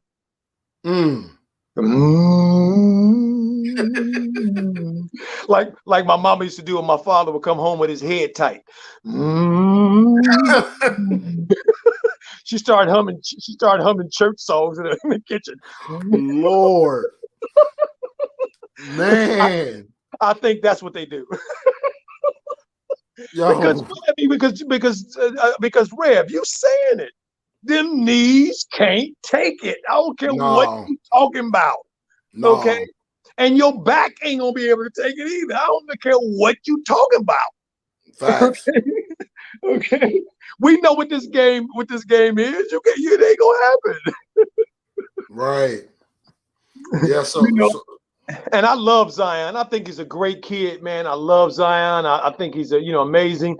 But hey, I hope he can get as much out of his career, and clearly he got the bag. Jordan Macy had the bag.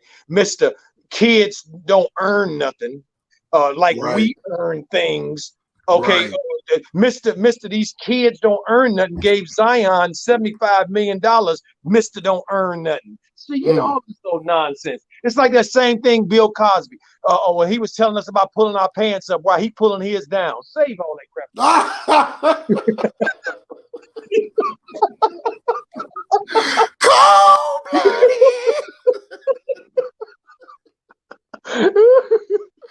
Oh man. Uncle Vern said he's going to get rich and retire. That's right. I hope so. You know what I'm saying? I hope so. Man, the funk, man, what's going on? DJ, hey, cut pulling up. What's going on? Hold on, I don't know. Do I have moderator skills on here? Because Buddy tripping. man, jumping off the deep end. Hey, Rev, I'm in a great mood. I'm on here with you tonight, and the Clippers are getting their ass beat right now. Hey, it can't get no better, Coach. It cannot get no better. I'm happy as all get out right now. And they're gonna have a million excuses for the Clippers. Especially if it continues. Oh my stars. Right. Please continue. Hold on, I gotta say this, man. Like, this is what I'm saying about what's going on with Zoe in New Orleans, man. I don't want him to stay in New Orleans, man, because that kid came out on fire, man. And now they going everywhere but to Zoe. Like it's got to be frustrating for him, because he's shooting the ball like he feels like he the man right now. So let him cook, man. Mm-hmm.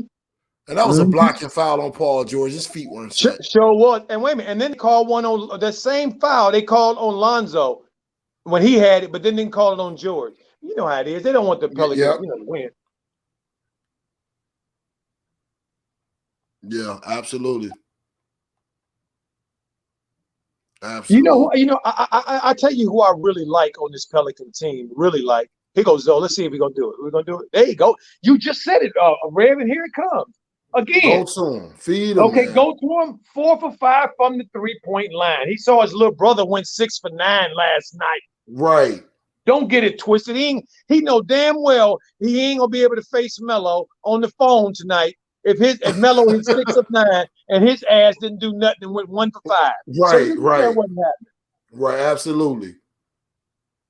That boy give it shooting to him. that thing.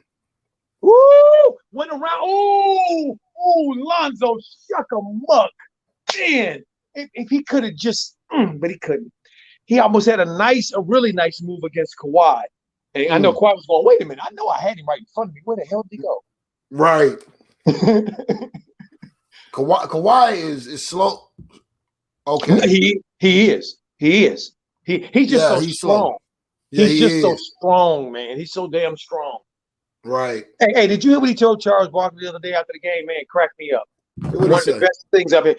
Charles asked him, Charles always, trying to start some shit. He always doing that. Right. Looking to stir the pot with his big old ham hock head.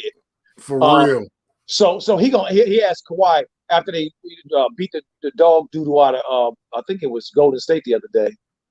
He said, well, Kawhi, what's the difference between last year you had Doc, this year you have Tyronn Lue. What's the difference between the two coaches? Kawhi said, they're different people. Right, man. These cats ain't falling for the okie doke. They are not falling for the okie doke no more with the media. Look, Kawhi reminds me of Melo. He gonna tell you the truth.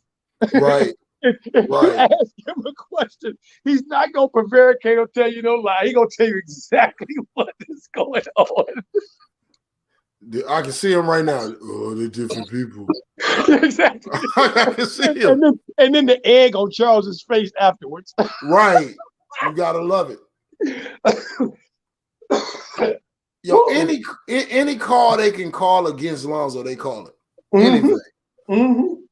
Toe on the line, foul, charge, anything. Yep.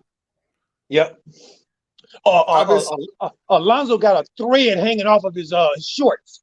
We got to get a timeout. Right, absolutely. See, absolutely. Hey, I'm gonna tell you, I am liking Zion taking it at Kawhi almost every chance he gets. When Kawhi is on him, he's taking it at him. I love it. I want him to hit him right in the chest with that big old shoulder of his. Right. Yeah, Zion now is a problem. See, this last play right here, Rev, if you saw it, it's why I didn't want Steven Adams on this damn team. He sat right there and watched, the dude shoot the ball and just watched him like he's watching mannequins at Nordstrom's. Right. So, what are you doing? You're supposed to be the defender down there, the defensive anchor. What the hell are you down there doing? Taking pictures like he at Disneyland. Hey, say cheese. Look at that dude went right around me. He just watched him. Adams look like he's just trying to get paid at this point. I'm serious. He done mailed it in. Yeah, Adams is something else. What happened to Bledsoe, man? Them two dudes that left Milwaukee, Bledsoe and Matthews. Milwaukee must have knew something because both of them then fell off. To me, Bledsoe has not been the same since Scary Terry took his heart in that series against Boston that year. Like, to me, he's never recovered, especially in the playoffs. And he probably just got so sick of him disappearing in the playoffs they got him out of there. Oh, okay. Brett Law, I love you too, brother. No homo either, brother. Brothers can have love for each other. And it got to be none of that, brother. Don't worry about it. Got love for all the family in there. No matter if you're a man or a woman, it don't matter. We family. Taking pictures like he at Disneyland, absolutely. I mean, look at him. Just standing around like, hey, hi, how y'all doing over there? Hey, nice to see you. Hey, good afternoon to you. Dude, you ain't here to direct traffic. You here to stop bodies. He's just out there, coach. With your big, he's just out there. With his big old body. Did he forget that he's a giant? That man said, I'm just here so I don't get fined. Marshawn Lynch now. Like, for real. For real, man. That man, I don't know what the hell happened to Steve. Steven Adams just used to play with a high motor to be that big, man. And this year he just shut down. I don't know what's going on. You know what who he plays like? He reminds me of that cartoon. Remember the cartoon back in the day, the grumbling one. Got damn soul. No, what? That's what he played like. Man. That cartoon character, you're never gonna see what he's saying. Just only started to say the end of his sentence. What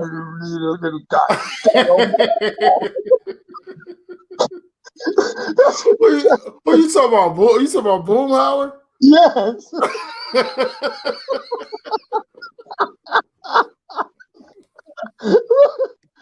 Oh, shout out to Coach for the King of the Hill reference. Hey, y'all youngsters don't know about King of the Hill, man.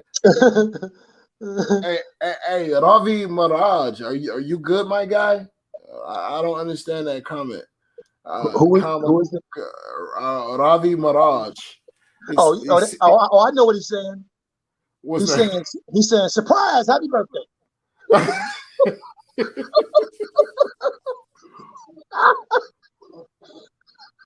Yo, I saw that Rodney Williams. I didn't know he did the 3 to the dome though. He said Edwards hit a 3.0 over Melo and did the Melo salute thing to the head. Oh, good. Happy birthday. Congratulations. For real. Every time Nicholas Batum takes a shot, and looks like he's almost gonna make it. Come on, Zoe. What you say, ZO2? We say ZO2. Oh, he missed that one. Hey, but look at the Valley Boy down there, Adams. He actually lifted his arms above his head. Did you see him that? Yes. He actually lifted both hands above his head. Wow. He trying not to get dogged out, coach. Yeah. Usually it's one hand. He's tipping in one hand. This time he put both hands up. Wow. Amazing. And didn't he just get a bag for coming over there? Yeah, he did. Oh, wow. How about that? He did.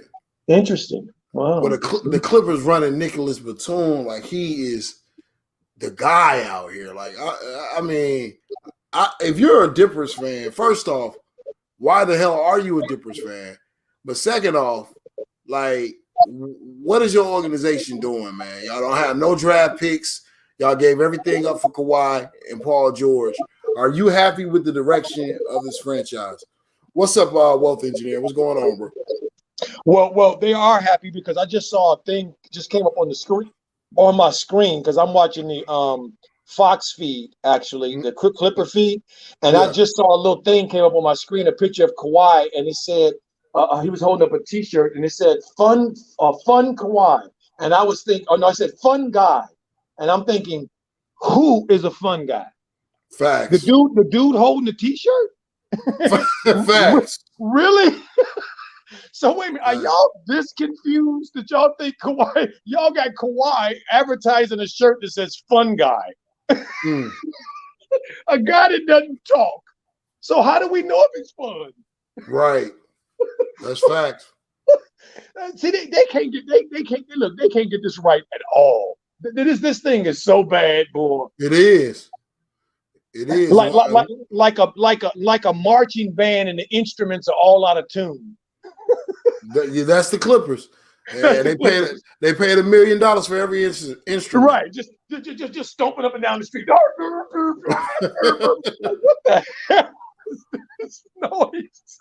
One thing I'm seeing about Zoe tonight that I haven't seen in a while, he's actually his moments. He's running the point. He's fanning people off. You know what I'm saying? He's doing some things. His body language is a whole lot better than it was at the beginning of the season. I'm happy to see it, man. Okay, yeah, me too. I agree with you 100% on that one. What's up, Wealth Engineering? How you doing, my brother? Yeah. So, Luke Kennard, he just came in. He got a little spot. They must have heard us. He got That's what it was. got a little spot duty. Man, that's they went and got him off that milk carton. What's up, you bro? ain't lying. You ain't lying, Rev. And Rev, this is the thing I wanted. I got to give you props for, bro, what you said earlier today, man. When you said earlier today on your show that there are dudes in the G League and dudes overseas and dudes in the gym. You can come to LA and go to a number of gyms and see dudes in there working their ass off right now, hoping and dreaming. Facts. Hoping and dreaming. And you got dudes that come into the NBA, okay, and look like clowns. Yep. Like they can't make an open shot. Like they can't dribble the ball. What the hell is going on here? They gave Kennard, what, 100? What would they give him? 60 million, 50 million? What did they get that dude? Bunch of money. Too much. To come in and do what? Help with the laundry? Would have gave him a pack of food stamps and some government cheese. That's what I would have Exactly. gave him. I mean, exactly, Brad. What is this? This makes no sense at all. Didn't we just see in an all-star game, when we watched the game the other day, didn't we just see Dame and Steph shooting the ball from half court, damn near one step in, just knocking them down like they ain't nothing? This is the talent these dudes really have. Right. And y'all got dudes on your team that can't hit the strong side of a barn. Man, this stuff makes no sense at all. Okay. I mean, what is going on here? I mean, I'm telling you, know what, Ref, sometimes it makes me think sometimes that they playing a real sinister game here. They are. Because they're trying to make the average fan believe that what's going on the court is not what's going on the court. They're trying to make it sound like it's some kind of magic happening, some kind of wizardry or something happening. I don't know, maybe Harry Potter or somebody or Dumbledore, somebody they thinking, I don't know what the hell. But clearly the rims are the same guy's height in every gym that you go to. Right. The free throw line is the same distance pretty much everywhere you go. So that corner three it's for these dudes, the way they shoot, the way the game is today, that should be a free throw. Right. That should not be a difficult shot. Look, Steph them shooting in game one step past the half court line. Come on, y'all. 40 feet from the damn basket. That's telling y'all what their real talent is. And you got guys in here that can't shoot at all. That's why when you look at Melo's stats, since Melo has been playing and since he's been starting, he's shooting in the 40 percentile of 3 points. Insane. Over 40%. He shot 6 of 9 last night. Over the last 5 games, I'm gonna say this, Coach. I gotta run to the store to get some yes. You know what I'm saying? But yeah, but you know what I mean? But he over the last 5 games, y'all, Melo is shooting 50% from the 3-point line. And y'all absolutely right. Lonzo can't get a trip dub. I'll be right back, Coach. Okay, go for it. So Anthony Edwards out there balling. Oh, he back? He back, Coach, and he balling. Okay, good. Okay, let me while I'm gonna go over to him. Since you brought him up, let me see here. Let me find out where he's at. 25. And in the meantime, it's at halftime of this game. We're gonna talk a little bit. I'll take some questions from you guys. Any observations or anything that you guys have, we can certainly cover some of those. Let me see here. Where's Minnesota? There we go. Portland and Minnesota. There we go. Portland, Minnesota. Put Anthony. Okay, well, we got a 193 game with 3 something to go in the fourth. Okay, so they're going at it. Let's see here. Going to get some switches. You're probably He said he's dropping torching the he's torching the oh, there he is. What you doing here, Edwards? Oh, he's pleading his case, so something he probably got a turnover or something. Timberwolves are beating the Trailblazers. Oh, wait, look at Edwards. He in here dunking on their head and screaming at them. That's what I'm talking about, young fella. That's right. That's what I'm talking about. Give them nightmares.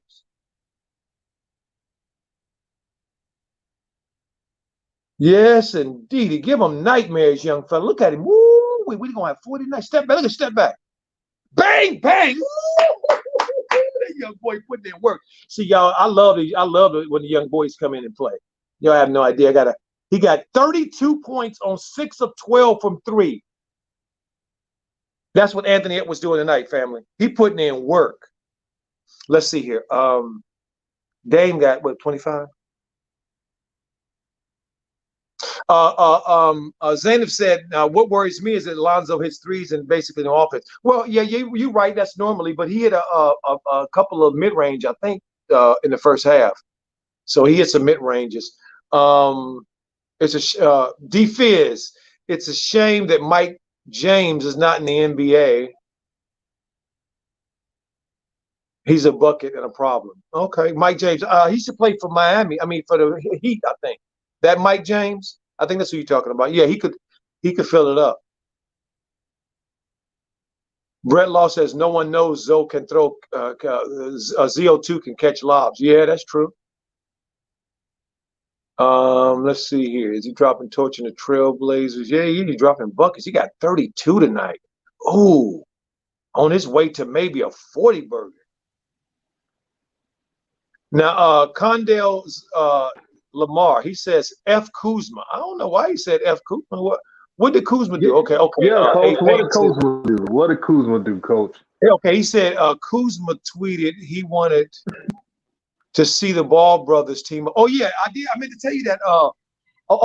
Rev, that I read something where Kuzma said he fantasizing about Lonzo and Melo playing together. He think it'd be amazing. Hey, Coach Joe, you hear me? Yeah. Hey, DJ, how you doing? Man, what's good with it, family? Y'all know what it is, man. I'm on break right now. Had to swing through and support the family, man. You guys are killing it right now. Y'all killing the game. Ain't nobody on YouTube spilling this much truth. Rev, man, you are holding it down. You being a G. Thank you, my brother, for being on the show. Coach Joe, your intellect, man. It's above all, and it's blessed by the Most High. Well, you welcome, my brother. You welcome, my brother, and we appreciate you providing the opportunity for us and the family to come together and to be able to, have some fun, on a night in the NBA. Edwards for another 3. Oh, he missed out. God dog it, but he took it. Woo! He giving it to him, DJ. He aggressive like crazy. Oh, he going for 40 for real. There he is. Oh, he got another foul. He going to the free throw line. You know what, Coach? Go ahead. I'm sorry. Go ahead, DJ. You know, one thing I credit Minnesota, the players seem like they're not in Anthony Edwards' way. So he could have a game. If he gets 40 in this game, I would not be surprised. Well, he had 30. What is he at now? I think he's at 33 now. Yeah. Let me see. He's at 33. He's at 12 of 23 from the field, 6 of 13 from 3. Made both free throws. So he got 34. Minute and something to go. Wow. They using him as the go-to guy. I don't see Big Cat. Is Big Cat on the floor? Yeah, there he is. Okay, so Big Cat is on the floor. What's good with it, Dante Lee? I see you, man. How's your day going? DJ? I've been busy. You know how it is, man. Coming back. Yeah. Springtime now, and summer is approaching. I'm loving every minute of it. That's great. You know, my coworkers are telling me, like, man, DJ, you got all this energy. I said, vacation will do that. Yes, indeed. How you like this energy for me and Rev tonight? Man, it's legendary, man. This is Hall of Fame live stream level. And, Yeah, and me I and Rev and I having told Rev, what you said, Coach? go. No, go ahead, DJ. No, I was telling Rev, I said, man, I want you to be you, man. There's no Okay. sugar coating on this channel, and this was the perfect stream for you two brothers, man, to teach a game to the subs, to teach the game within the game. And Yep, the I'm out game here. within the game. Yes, indeedy.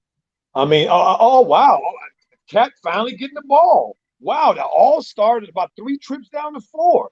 But of course they took it out of his hands and he went back to the young fella and the young fella put up another 3. I love it. Don't be shy, Anthony. There you go, Ant-Man. Yes, and if they win this game, it'll be nice if they win this game. Yeah, that'd be a good win for him. Dexterious Crockett, I like the name. I just like Yeah, I like saying his it. name too. Dexterious. Dexterious Crockett. Yeah, Dexterious. I like his name He too. said, I need to be on the show, DJ, new media. Brother, when we have an open, I'm gonna do more open, what you call, I would say open mic, but just sharing a link with all the subs and the talk hoops, talk basketball, talk life. I just gotta pick which day. Yes, indeed.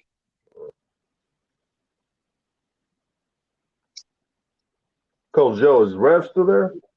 Rev walked away for a second. Oh, okay. Yeah, he probably went to go pick up probably a couple little items. You know how it is. Yeah. Hey, I hey, already know. and DJ, I had to step out too to go get my delivery because Yeah, they man. they they they they deliver old coach my stuff. No wonder you turning it up, Coach. But you know what? I haven't done it yet though. I just got it Oh boy. since the show's been on. I just been fired up because I just been so excited to do this and talk with Rev today and to talk hoops. I love talking hoops. You know what I mean? I love it especially when somebody that played. You know what I mean? We can get down in the weeds. It's like I heard Magic Johnson say one day when they asked him does he watch the games with his wife, and he was like, oh no.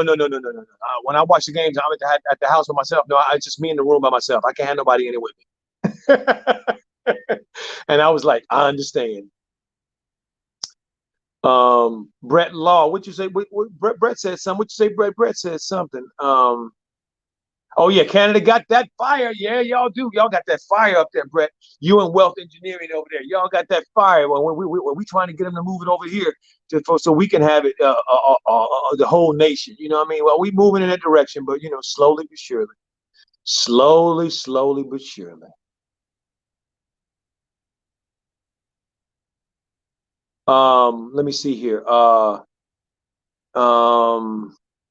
Yes, facts, Brett. Absolutely.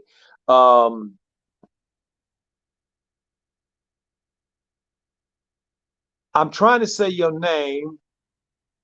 I think it's F the Ops. Do you think Zoe's getting traded, Coach? I do think that they're gonna have to. They're gonna have to either offer him a contract, and I think the fact that they didn't offer him a contract, that I think that might be problematic. I really think that might be problematic, and so um, my feeling is that he's gone. And if he can get himself to where his brother is, I believe that's where he's going. I believe that's where he's going. Uncle Vern been saying this for a minute. He been wanting the Ball brothers down there together, along with LeVar. So, um, I think we gonna see that. I think we gonna see that.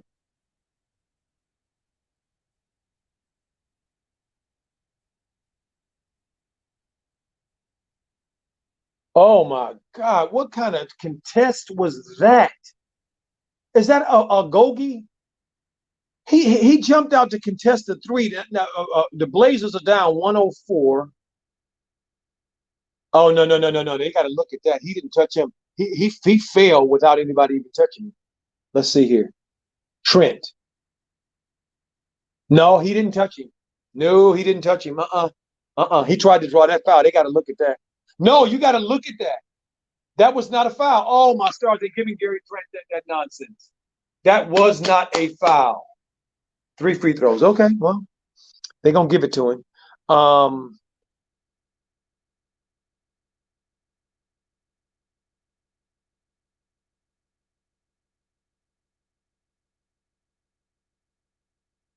So us 106, 103, 102 with 40 seconds to go in the game. And I think the Timberwolves gonna trick this off. 103. I think they're gonna trick this game off. playing like kids and not taking care of the ball, not slowing the possessions down right, not getting good shots. And then just gave this boy 3 free throws. Now it's 104, 103 with 40 seconds to go.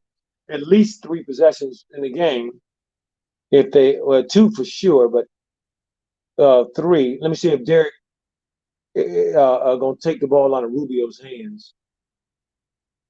Oh, Rubio!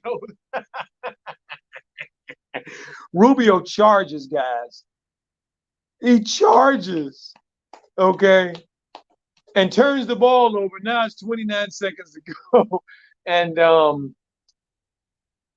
that's not a charge. That's a bull. These referees are horrible now. They can't call the most basic stuff. Wow. No, they ain't got about Dame time. That's what we're talking about. That Dame time is coming. He's sitting right there on the floor. Sitting right there on the floor to take this thing home. Oh, they back looking at the foul. Okay, so Lonzo then back up again. Wow, they up 73-57. Good googly go. Hornets. Clippers. Good job. Wow. Way to look like crap.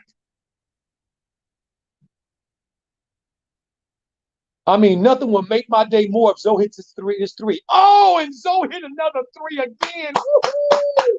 76. They almost up 20 on these boys. I am loving this. Yeah, Zoe, get him. Get him, Zoe. Just hit that other 3. Yeah, just hit another 3, boy, and all nets too, boy. Oh my stars! If he can get down to Charlotte with Melo, that will be lovely.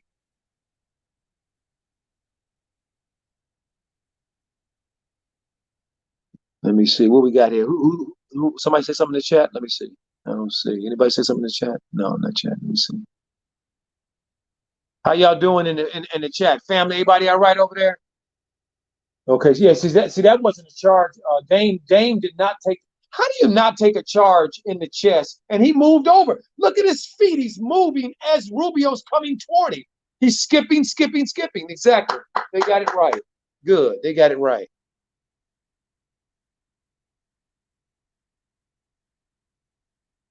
Wealth Engineering say, have you noticed, guys, that the Ball brothers, when they shoot, it's mostly net? Yep, it's draws. Wealth, we call that draws.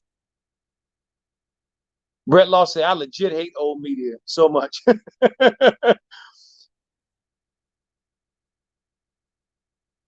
Beck say, would you say, I'm good, HBU coach. Okay. Oh, we want me to change the channel. Okay, where we at? Okay, so we gotta go back. Let me go back to it's 104, 108. Yeah, let's go back to thank you. Oh, Lonzo and them on Clippers on they on a commercial. So I'm gonna just jump back over to the Timberwolves game. They got about 29 seconds to go. And y'all know there's Hernan Gomez that plays on Minnesota's team. He has a brother that plays in the league too.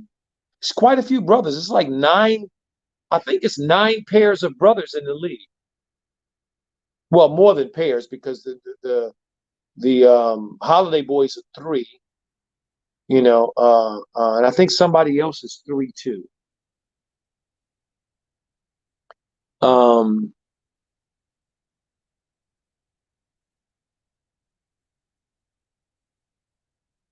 Brett Law said, Lonzo trying to show up Melo. He better show up Melo. Shoot. And I got little brothers. I'll be damned if I'm gonna let my little brother outplay me or outdo me in anything when we was coming up. Man, you gotta be kidding me. And my big brothers wouldn't let me beat them either. Ain't none of that letting them have nothing. Gunner boys say I hate the refs nowadays. I do too, Gunner boy. I don't hate them, but what I do is I hate the lack of continuity. Okay, between these, there's no continuity with these guys. You don't know what the hell they doing half the time, and I think they're relying. You see, I think the challenge and looking at it and all that, and going over to the table. I think that has lowered their their propensity to want to really be good, because now they can lean on this on the replay to get it right, and it's not a big deal. See, so I don't like that. 76-56. See with Kawhi at the top, shot that thing over Bi. Ooh, he shot that thing nice. Kawhi can score, man. That's one thing he can. But I like that Bi didn't try to block it. He just put his hand up as he should.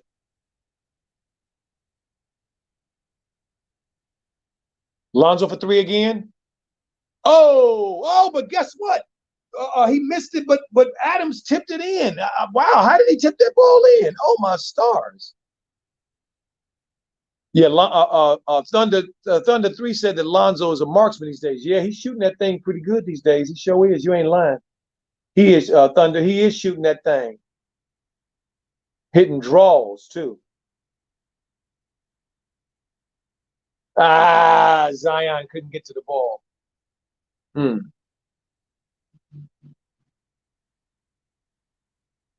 59-78. I got to tell y'all, I am very impressed with the Pelicans with their energy. I'm very impressed with their energy. I must tell you, I am. Something may have happened, may have changed. I don't know. But they look like they're playing with a little bit more urgency than they normally do.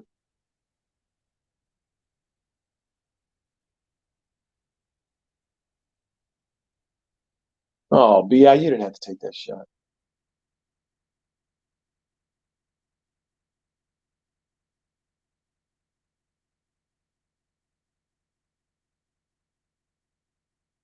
Yeah, this Clipper team gonna have problems, man. If they don't get a point guard, they're gonna have problems because Kawhi and Paul George cannot do it by themselves.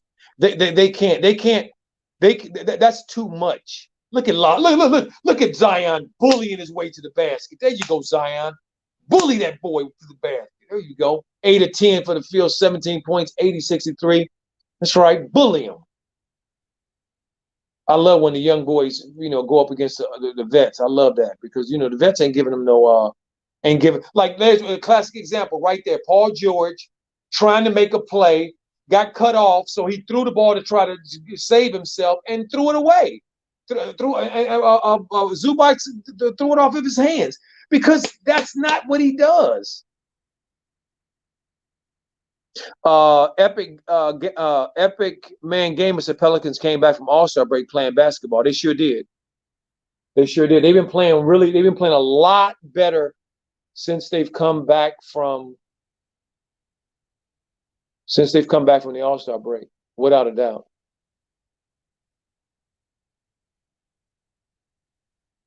I mean, when you think about it, if you guys, if we really think about it, if the Pelicans are for real, there is no way and no way that they would let Zoe go. He is clearly the third best option on this team, behind Brandon and Zion, or Zion and Brandon. Oh, Coach, you open up Pandora's box. Yeah. Welcome back, Rev. I think Ant-Man ended up with 34. Yeah, I was looking at the box score on my phone. This dude playing out of his mind. What did he end up? What did he end up with? Did you see? I think it was 34. Yeah, Oh, okay. I think it was 34. The kid playing out of his mind, man.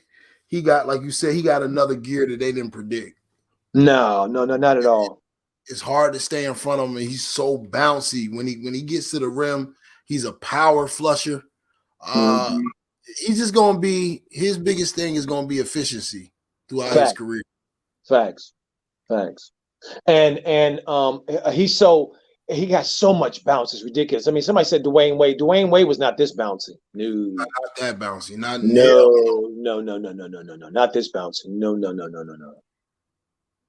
I'm loving it. Zion, when he get that ball and Kawhi is owning, boy, he takes it to him. He is not playing. 84. Look at Zion. Look at Zoe taking the ball again. Don't turn it over. Woo! And throw it down on their head. Call a timeout, Tyronn Lue. Okay, don't call one. Then don't call one. All right. All righty then. Look at Kawhi. Ooh, look at Kawhi. Ooh, here we go. Another.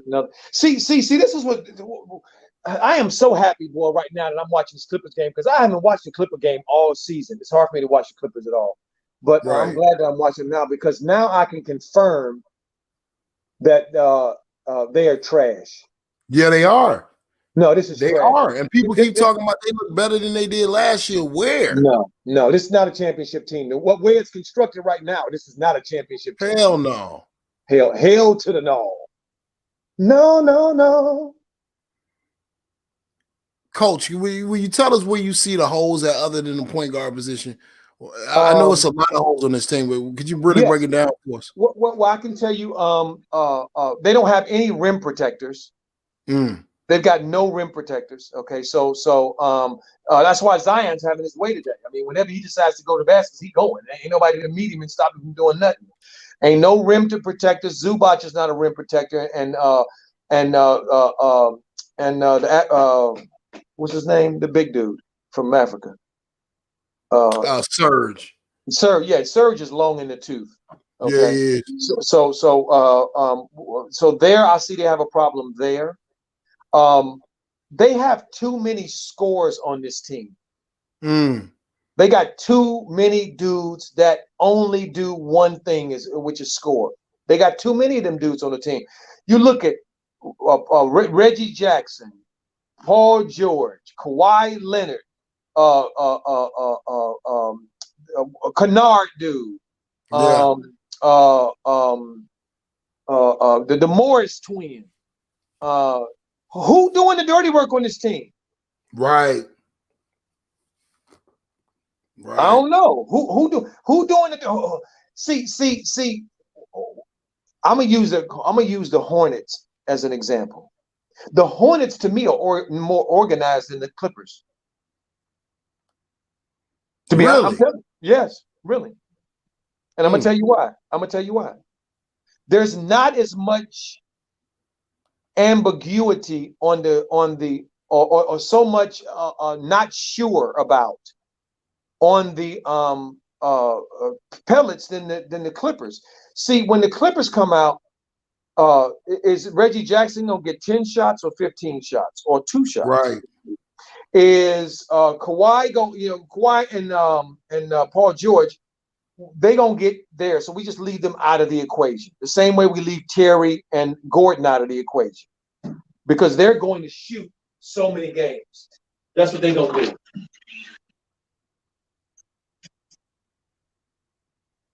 What's up?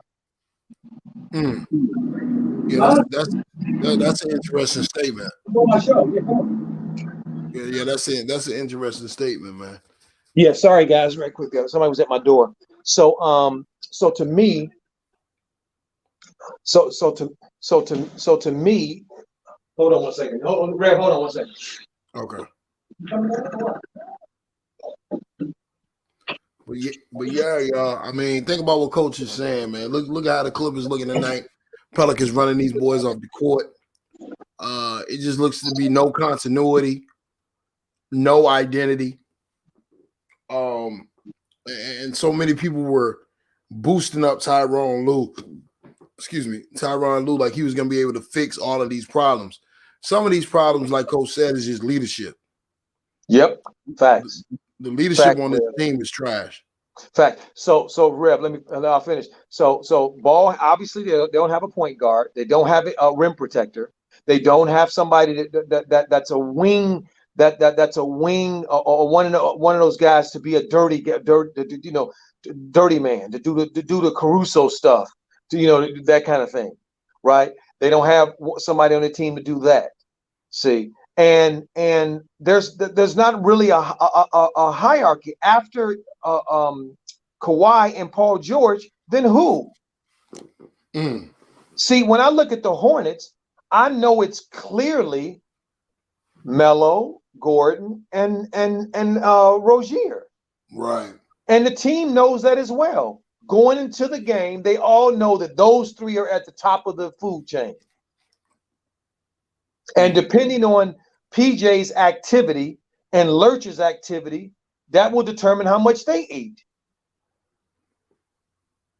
See, with the Clippers, it's too many unknowns.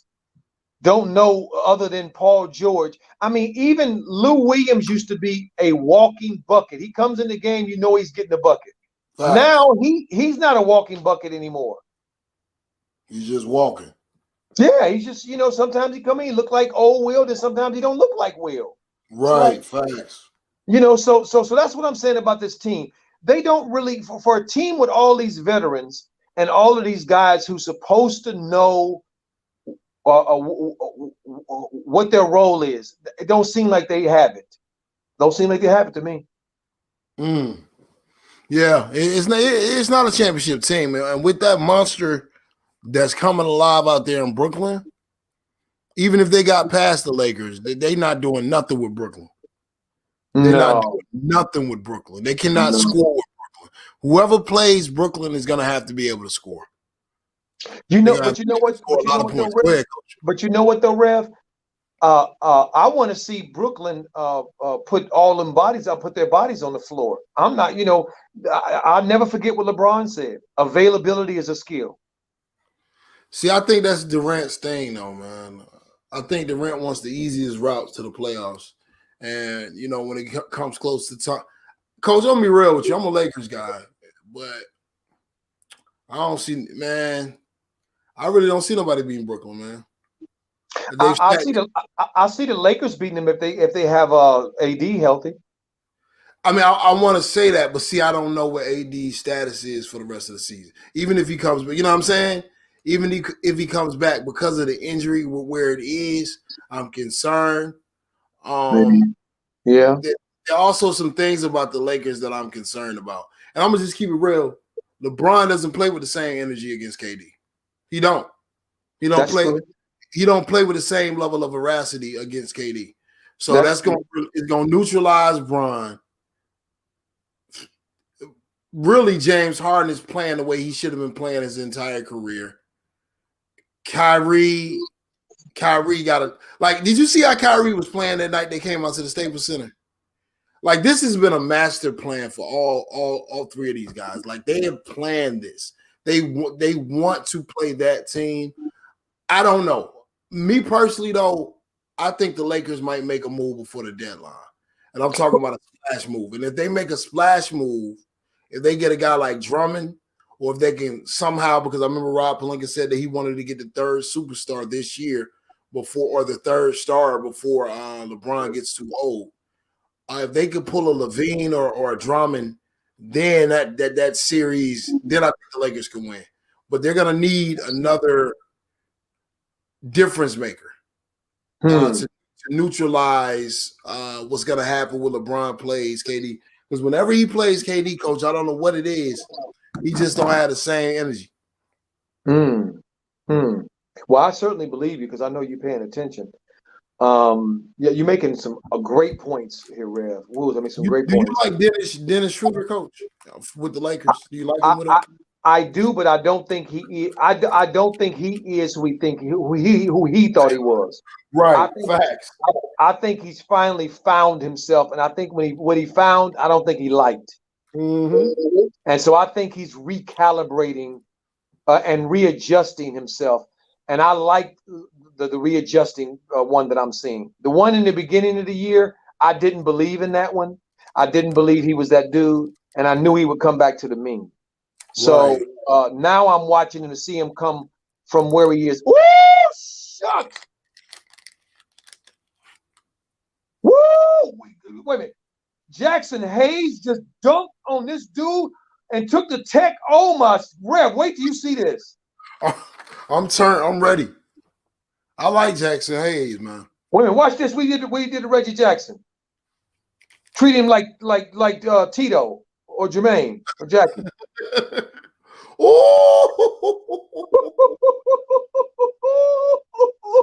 Nice. And that kind of like Brandon Knight when he got dunked on by DeAndre Jordan. Yes, and you see, he was happy that he got the team, so he wanted the team. Yes, right. That's what I'm talking about, that young fella. That's what I want to see. He took off from kind of far too. That wasn't no gimme.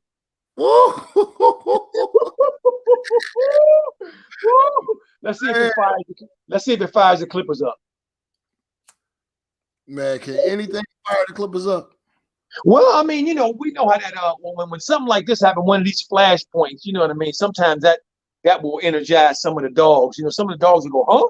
What? Wait, like you were saying about Kawhi, though, man. Kawhi don't have none of that, man. Kawhi just yeah. You know what I'm saying? He just he on autopilot. Yeah, he but I'm looking at Lou to see what his body. Wait a minute, what? Don't tell me you. He ain't got the volume right now because I know Van Gundy better not be messing with Jackson Hayes if they're getting that team. Man, you finally want to see some life out of this kid. You don't want to go and ruin it. Exactly, man. God dog, you old bastard. Way to go, B.I. Way to knock the three down. God dog.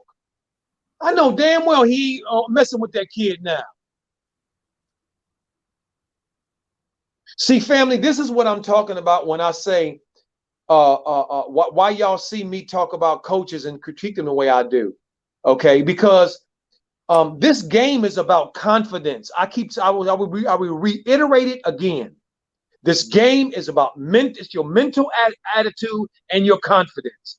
That's what this game is about. And your confidence can be shaken, okay, by somebody who don't really shouldn't be doing it, or a coach can really mess up a kid's confidence. That's really what I just should say. Mm. See, and I believe a lot of these guys don't have a vested interest in our boys, so they don't care about them as people. Mm-hmm. So they don't mind messing with their confidence, playing mind games with them. Right. See, people want to act like because Melo overcame the mind games weren't that big of a deal. Right. That's bull. That's bull. He shouldn't have had to deal with him in the first damn place from the organization. Absolutely. Absolutely. There go Kawhi. Oh, yeah. See, I'm gonna tell you what I've been seeing too, Rev. Kawhi looks like he's lost a step to me. He does. That's what I'm saying. Mm-hmm. He looks like he's stuck in the mud. Mm-hmm. They got him doing too much defensively. He's not what he was in San Antonio. He is not the guy defensively no more. He does a lot of reaching and grabbing. Yep. He sure does. He sure does. That's an offensive foul.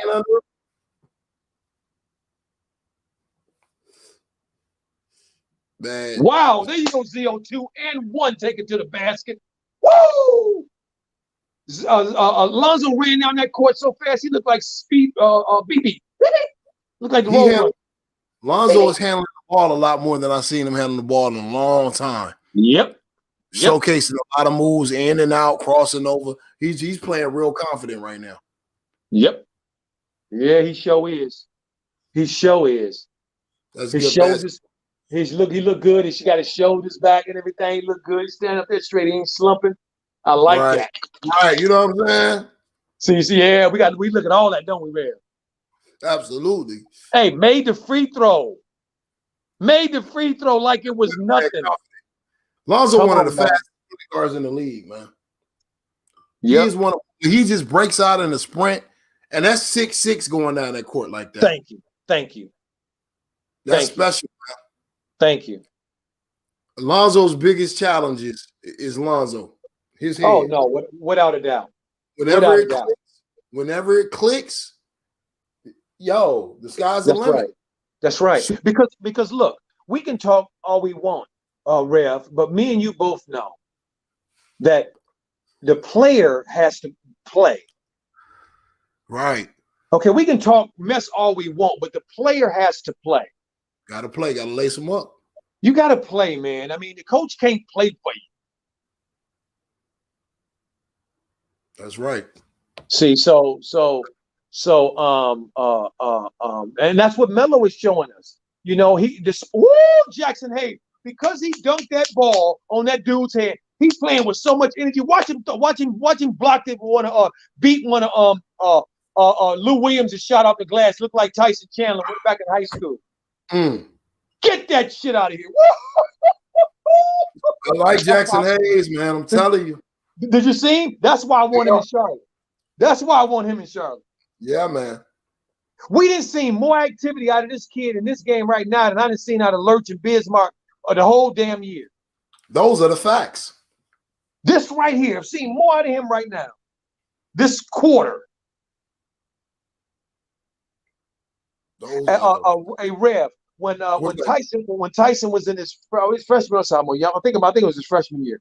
He used to volleyball block the balls off the glass. He used to double block them. Kenny used to let the players go and so turn the corner thinking that they there, and Tyson just come out of nowhere and they throw that shit, and he just double block off the blackboard. Bam, bam. That demoralizes a player. That'll keep you think twice about going in there. Wait a minute. That's why I was saying it, because Lou Williams' face looked like he had lost his dog. He was just complaining to the referees. He hit the glass. It did hit the glass, didn't it? I think it hit the glass. Man, what you said about Lou Williams' coach is so spot on, man. Lou Williams is disinterested in what's going on with the Clippers right now, or we might have saw the best of Lemon Pepper Lou. Oh no! I'm convinced. After last year, he will never be the same after what happened. He will never be the same. You think it's confidence or what? Yeah, it took his confidence away. See, because remember, before that incident, Lou Williams was bulletproof. The only thing you knew about him, and the only thing we talked about, was he could get buckets. Right, facts. There was no other conversation. And they showing it. First 20 games, he's shooting 36% from the three-point line. Last 16 games, he's back up to 40. So he's trying to bring it back up again. But Lou never struggled like this. Remember, Lou played with Iverson. Right. So he's been in the league a long time. See. A lot of miles. And Father Time is undefeated. Undefeated. Never lost. Never lost. Look at Zion bringing the ball up the court. I love it. He said, look, if the Joker can play, look at Jackson Hayes. He said, watch this shot here. Watch this shot. Rev, God damn it. They got to make a move for Jackson. If all else fails and they can't get Vucevic on one of the top guys, Jackson Hayes and Lonzo, man, that would be a really nice trade. But as I said, we will see. Yeah, we will see, because it's going to come down to will Charlotte pay Lonzo the money he wants in the offseason. The Clippers look so sluggish, and they just look like they're going through the motions, man. Well, they are. They are going through the motions. Because they recognize they're in trouble. This is a veteran team to me that looks like they're in trouble, and they know it. That's why, I mean, come on. Jackson Hayes is flexing. on the Clippers.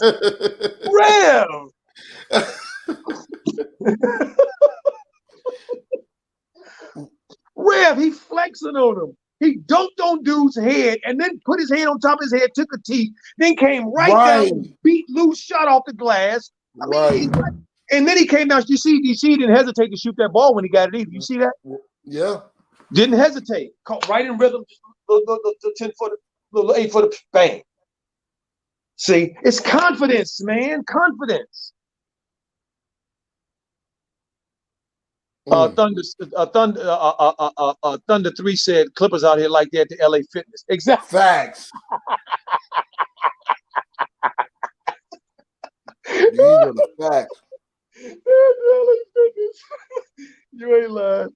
That's exactly right. They look like they're LA Fitness. Look, they got Jackson Hayes flexing on them. So that tells you everything you need to know about how this game is going. Okay, because there ain't no coincidences in the league. First of all, everybody can play on some level. Otherwise, they wouldn't be in the league. They can do something. Otherwise, they wouldn't be in the league. But there's levels to this. Okay, obviously, and everybody ain't on the same level. Right. See, but Jackson Hayes flexing on the Clippers. And the Clippers are supposed to be in the hunt for a championship this year. And this is the second half of the season. Right. Okay, it's time to turn up. That's right. This isn't the third game of the season or the fifth game of the season. This is the second half of the season. This is when veteran teams mentally start turning it up. And stop making so many mental mistakes. And the Clippers are still making these mental mistakes. I see them out here on the floor now.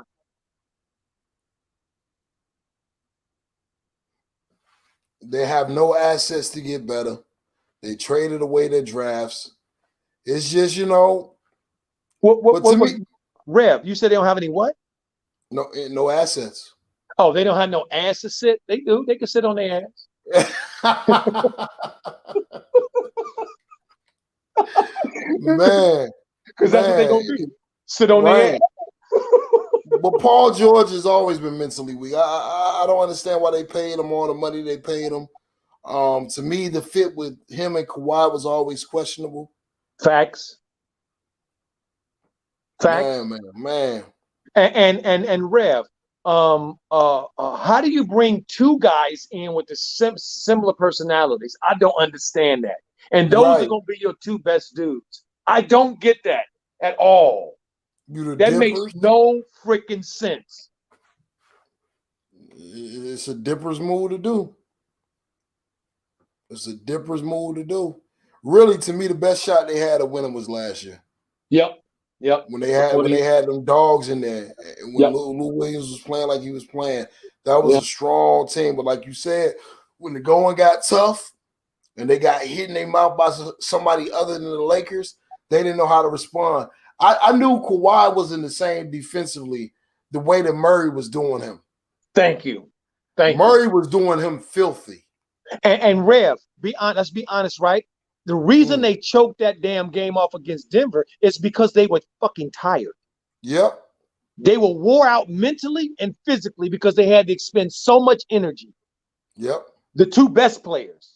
Yep, absolutely. So when it came time, they didn't have that. That's why Paul George was hitting the damn backboard. Have been making a mockery of the game all season long. Yep. Low managing and all of that, not getting in game shape, not ready for the tough moments. Just a mentally weak team, man. Mentally weak team. And I wouldn't say that Kawhi's mentally weak. I would say he's stubborn.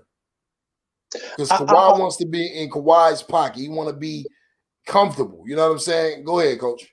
I wouldn't say he's stubborn. I would just say that he's set. He's more set in his ways.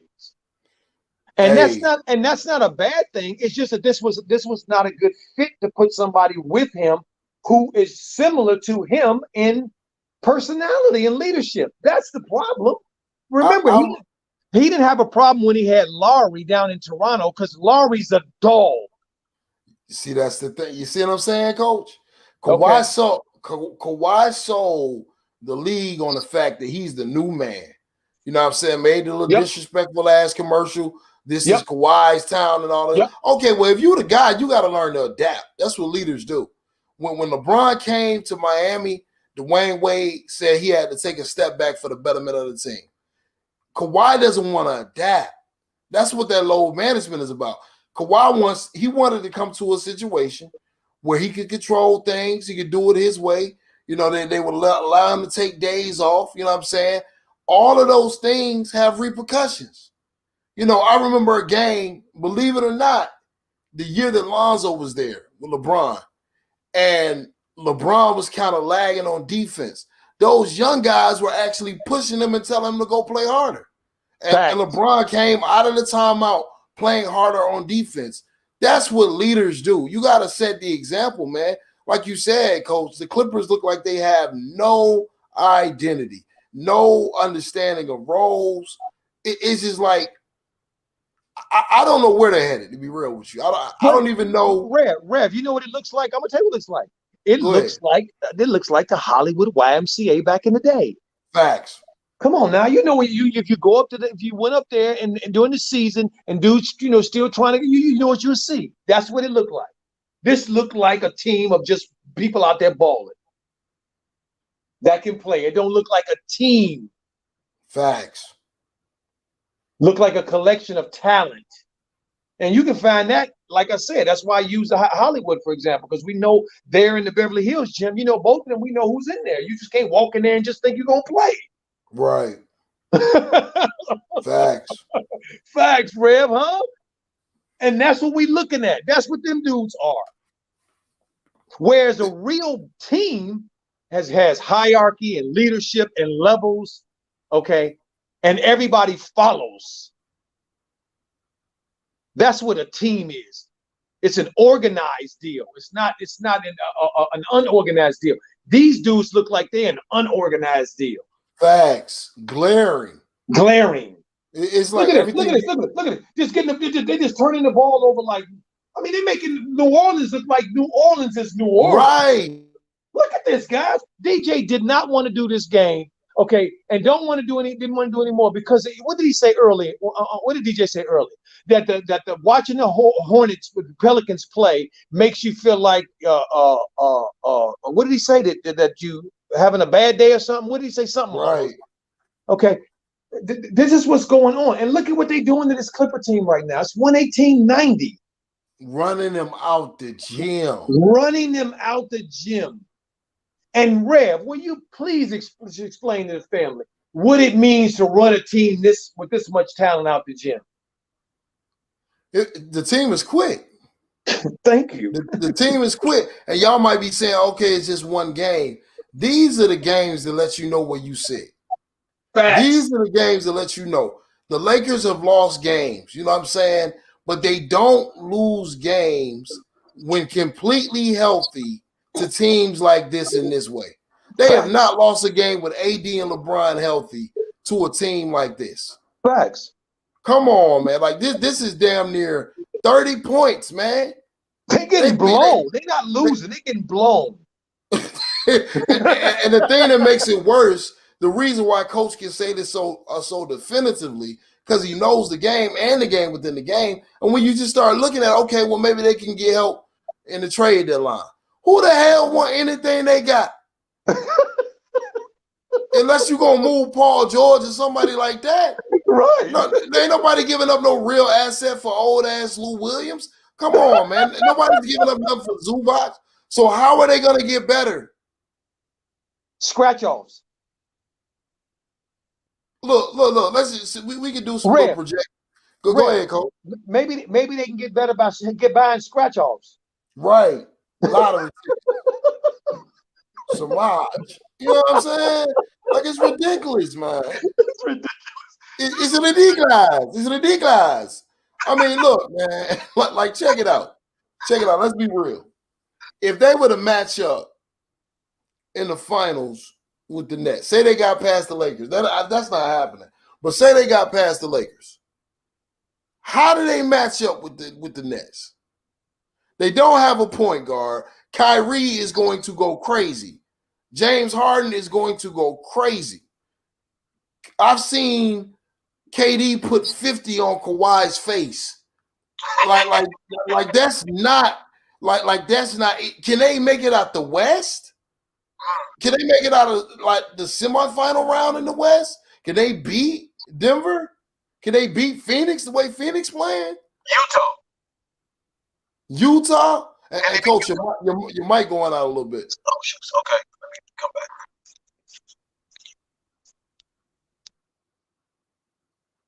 It's wild, man. It's wild. They have the Pelicans looking like the Hornets last night. They got the Pelicans looking like a young, fast team getting up and down the court.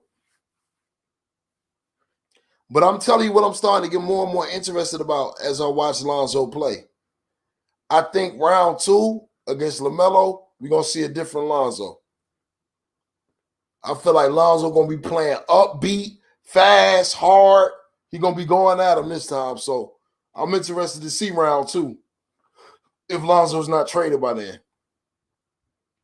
I'm interested to see round 2. I feel like Lonzo's ready now. Shout out to Douglas Goldenchild Anderson. Shout out to Brett Law. Shout out to Queen Royalty. What's going on, Queen? Honorable Queen, what's going on?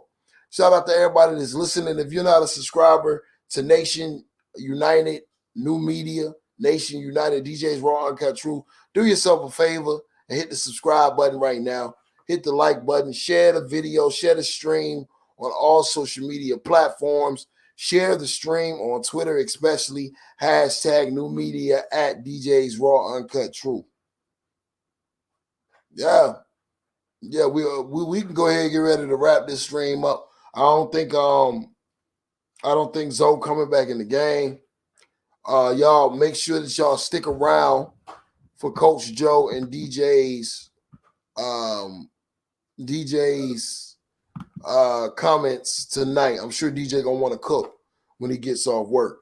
Coach, what you think about the rest of this game, Coach? Let me see. It's 8. What I'm thinking of, Rev, is maybe the next to wait to get about the 4-minute mark and then see if they're gonna make another run.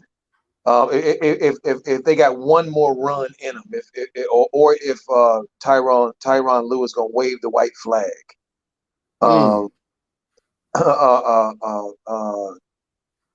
That's what I'm kind of looking at. I'm gonna look at the next couple minutes because I'm not convinced totally yet that the Pelicans are who they are. Okay, either. No, they're not. It's just it's a case of what you said. The Clippers have packed this thing in, man. It looks like Coffee's in the game. So yeah, I don't think he played. I think the last time he played, it might have been the day after New Year's. Who is Coffee? Exactly. That's exactly Coffee Brown. Who is there that? we go. That part right. I think he's Mocha. Like, come on, man. Like, who are these guys, man? Yeah, I don't know who they are. They don't know who they are either. they traded Shai Alexander. Yes. Wow, man. Yes, instead of letting go of Beverly. Right. And Lou Williams, you let go of a young stud point guard. And how bad do you need him now? Yep. When you didn't have to. See, they didn't have to, but they did. Traded away their future, man. Yep. Patrick Patterson sighting. Patrick Patterson done look old since he been to Kentucky. he was old at Kentucky. Got that old man game. They go Coffee hit it. They go Coffee hit a 3. Look at him. You see, look at him. The brother the braids. There we go. Coach Jackson Hayes out here having a field day tonight, man. Oh no, he happy as all get out. Boy, to see him dunk on that boy. That was the highlight of the game. that was the highlight of the game for me. And Zoe hitting all them damn threes. I think he's getting ready to come back in the game. Who's Zoe? Yeah, I think so. I think I see him at the scores table. Let me see. Is he at the scores table? Okay. Well, yeah, no. He still has. He ain't took off his stuff yet. I mean, put on his pants or nothing yet. He's still in his shooting jacket and a towel. He looked like he might be coming back in the game. Right. Terrible pass by Kieran Lewis. Oh yeah. What you think of that little dude? I like him. I like him a lot. I think he's in the mode to score first guard. I'll tell you that much. He is. Hey, He, Rev. What's your view on Philly, man? Now that Embiid got hurt. what they did tonight was impressive against San Antonio. Philly's gonna be a tough matchup for anybody because they got so much length. They just long. They long at every position when they want to be. So even for Brooklyn, it's gonna be a tougher series than people expect. But I like Philly. I like Philly. I like what they build, and I really wish that they would give Embiid a point guard that's a threat to score more and facilitate a little bit more consistently because Simmons facilitates, but he goes stretches in the game where he disappears because he can't shoot. So yeah, man, I like Philly. I think Philly good. They got a chance to make it to the Eastern Conference Finals. I don't see them beat Brooklyn though. But it sounds like, Rev, that you're saying they got to get rid of Ben to take the next step. Oh yeah, they should have been got rid of Ben. That's why Doc was out there waving Ben this summer for LaMelo. Okay. You know, that reporter that had that report out there, he's a verified reporter. This brother ain't no, he ain't no hack. So that was a real thing. Doc was really looking at LaMelo before the draft, and Ben Simmons and LaMelo in the East is scary. Yeah. Especially with Tobias Harris picking up the slack. If Tobias is your third guy, that's dangerous. That's very dangerous because Doc has a great relationship with Tobias and can get the best out of Tobias. Tobias looks like the Tobias that when he was with the Clippers. He does. He's starting to look more like that one. I really like Philly.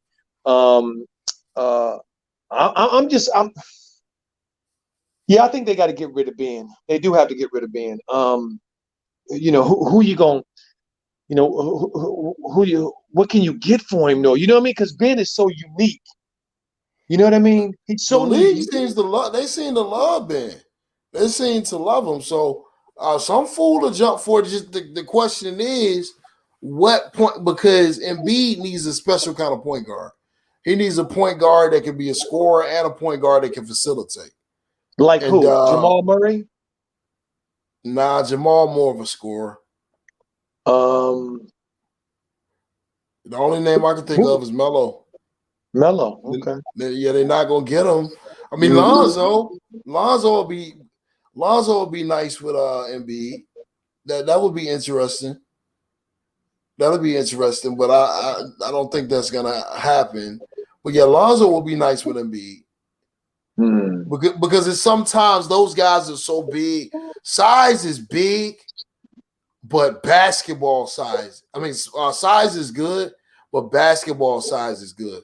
When you got Ben Simmons, big body ass at 6'10", wide as hell, and Embiid on the court, it slows down the pace of the game. And it allows teams in the playoffs, they're going to be able to double up on Embiid. Well, it shrinks the floor, doesn't it? Yeah, exactly. So, and Ben Simmons is not a threat to hit no threes out of a double up. Tobias Harris ain't an excellent three-point shooter. So, okay, now it becomes new age game versus old age game. And I don't think you're winning too many big series just going through the center. You don't have, that other guy that can be dynamic on the perimeter. That's what made Shaq and Kobe so potent, because Kobe, when teams would try to double Shaq in his younger days and Kobe's younger days, that's when Kobe started to elevate, because you can't double off the great Kobe Bryant. So, but Ben Simmons doesn't provide any of that. So I got to get rid of him. I got to say, I think something that might help Ben with his 3-point shooting, if he is willing to do it, and that's if he would be willing to take more corner threes with his eyes closed. See, I think those have a better shot to go in.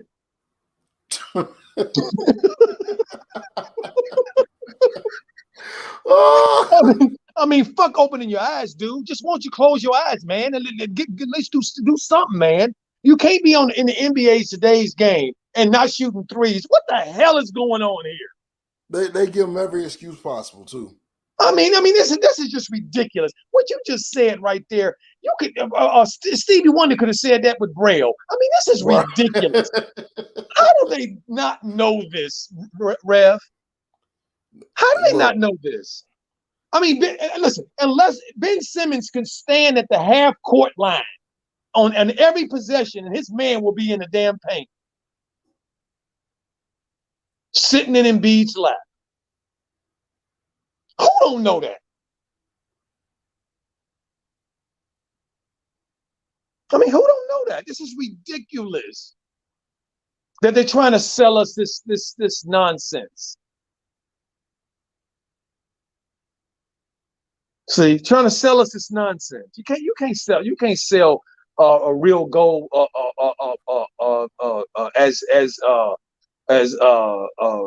that fake gold stuff. Come on, not gold dust. That ain't no gold bar. I mean, come on, man. You got to be kidding me. This thing is ridiculous where they are. As hell. And you heard what Greg Popovich said about Ben Simmons today? What'd he say? The hell with the fact he can't shoot. He's a generational talent. Well, yeah, he's absolutely right. He's moving into the Mr. Magoo territory. I don't think he can see very well either. Okay, so that may look like that to him. I accept that. You know. But anybody with glasses or 20/20, they can see that's just not true. Right. That's just simply nonsense in a game where Steph Curry and Damian Lillard are shooting 2 feet inside the half-court line. What the hell are you talking about? That can't be true. I mean, when I see Joker bringing the ball up the court after baskets, facts. Playing point center. So I don't know what you're talking about. Facts. I mean, this dude, he must be, Magoo, you've done it again. He just said it again. Oh, Magoo, you've done it again. I mean, because come on, I mean, this is silly. Oh, look at the Clippers. Now their man is going down. The only backup point guard who might be a point guard or might even think about being a point guard, dreamt about being a point guard, now is getting ready to go out of the game with something's wrong with him. Well, this team all over the place like broken glass, man. Yeah, you ain't lying. When the Pelicans make you look like this. Yeah, the Pelicans are beating you by 28 points. And you 25-14. Wow. And I'm looking at them right now. Why they on the sideline, right? I don't see no urgency on nobody's face, like nobody's concerned. Like, well, just another day at the office, let me just another, like they actually won something already. Like they perhaps are maybe defending their title. Oops. Facts.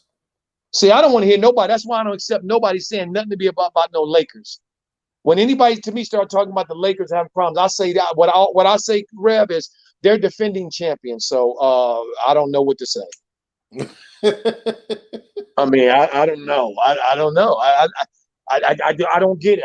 They're champions. What do we say? Come on, So I don't listen to that kind of that silliness. LeBron James, until somebody beats him, is the champion. And it's going to take more than an idea to beat him. Right.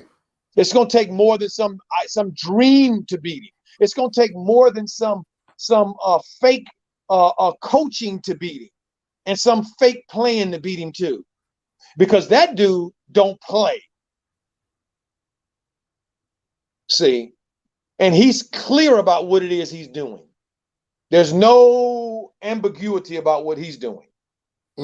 But I gotta say this though: if the Lakers have got to make some moves during the trade deadline, they have got to get rid of Wes. Well, they got to get they got to get rid of Wes Matthews. Oh, just out there collecting dust. I'm sorry. I mean, I wasn't a big fan of his dad's. I mean, when he was here sitting on the bench collecting rings. Okay, I'm just calling it like it is. I'm sorry, except the part where he got choked. Didn't he get choked by somebody too? Um, but why is he on the team still? I don't understand why he's still there. He absolutely gives them nothing when he comes in the game. He Nothing. plays 20 something minutes and gives them nothing. And how can you be in the NBA playing professional basketball and not give your team nothing? Right. Come on, man. Something and wait a minute, and it be acceptable. How can that be acceptable? That he can play like this. If I was Vogel, there is no way this kid would be in the game. THT would be playing way more minutes than him. Yeah, I don't understand that. It looked like Okay. DJ pulled up. DJ, you in? Yeah, what's good, brothers? How y'all doing, What's going man? on, brother? Awesome. What's happening, my brother? I got a topic, and I want you brothers to give me your honest opinion. I know you'll do that. Today's topic, look, this is for the night show. LaMelo Ball and Lonzo Ball should play on the same team. That's the topic. What y'all think? Man, man. Coach, you go first. You go first on that one. Okay. My feeling is absolutely he should trade. That trade that Rev talked about that we both saw on ESPN with Jackson Hayes and Lonzo going to Charlotte and Rozier going to the Pelicans. I think that's a trade that should be made. I think that's a trade that both teams need. And this here is fool's gold tonight. This is not indicative of what the Pelicans team is. The Clippers did not come to play at all from the jump. They didn't. So this is not a good barometer of their team either. But I think Lonzo and Melo should be together in Charlotte, and I think it'll be a huge thing because the versatility you can put around them, okay, is unbelievable. There's so many options you can put around them. Okay, there's so much you can do. That the kind of players you need to build around them. It's so clear because their skill sets are so clear. What they do well. See, and I think yes, they should do that. Coach, can I say this? Go for it. Wolf Engineering, I know you're a good brother and all, but you don't dictate the topics. When he says that's a topic for tomorrow. No, this will be a topic for tonight because I decided it's going to be. I just had to put that out there, Coach. But no, I think that's a great topic, bro. I think that's a great topic. I'm gonna sit up. I'm gonna stay up and listen to that one, man, because I don't think me and you were ever critical about that happening. We always wanted that to happen. Do we think it's gonna happen right now? Hell no. I don't know about you, DJ, but I don't think it's gonna happen. Me either. But I can see the brilliance in it, especially with Charlotte's current situation, because one of the major areas they struggle in right now is defense and perimeter defense because of Devontae Graham's height, because of Terry Rozier's height, and LaMelo still learning some of the intricacies of the NBA defense. So if you bring Lonzo along on defense, it adds length to that backcourt. And like Coach was saying earlier, a 6'7", 6'7" backcourt. Oh my God. So I'm interested to hear what you brothers gonna say tonight, man, on that one. Absolutely. Let me answer the Uncle Vern. He says, hell yeah. Have you been listening to me, DJ? Well, me and Rev, we have always, when we did these shows, we've always said we would like to see it happening. We just told y'all the truth that we don't see MJ pulling the trigger and making that trade happen. There's a lot of ego in this game, man. I don't think a lot of people realize the ego of some of these owners and GMs trying to prove a point. That's why we said, well, we don't know if that's going to happen. We don't know if MJ is going to use common sense to do that. But I tell you one thing about Lonzo, if they ever, in some miracle, make that trade, Lonzo is the type of player that will not get in LaMelo's way. That's why I like the trade. He won't get in LaMelo's way, and he knows his game, and LaMelo knows his game, vice versa. See, my feeling is if I had to put money on it, I would say that it's not going to happen because I don't believe Michael Jordan would okay it. Right. I don't believe that he would want to share the spotlight with the Ball brothers and LeVar Ball. I don't believe he would.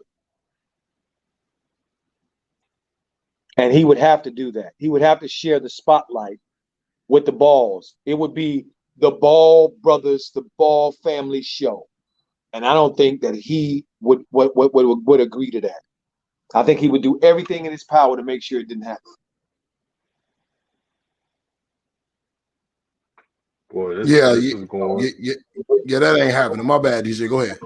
No. You're gonna say something. Nah, I'm just saying I don't see it happening. If it does happen, I'll be happy as hell because man, if they were to get Lonzo and Jackson Hayes, they're gonna make the playoffs and they can win a series this year. They can win a series this year and they could push one of the top seeds to a good you know what I'm saying, to a good series. You know what I mean? So I'm interested in seeing that. What were you gonna say, DJ? I was gonna say that there's with that trade, the Hornets can tackle a lot of issues. And the athletic big they could catch lobs and run a break. That's Jackson Hayes. And then you have a bigger guard with Lonzo. The defense will improve. There's not a defender on that team, the Hornets team, that can guard as close to Lonzo. They have a bunch of fake defenders, I call it shadow defenders, like the Martin twins. That's not defense. So you get an upgrade with that trade. Now, is MJ going to act like a elitist owner, or does he want to win?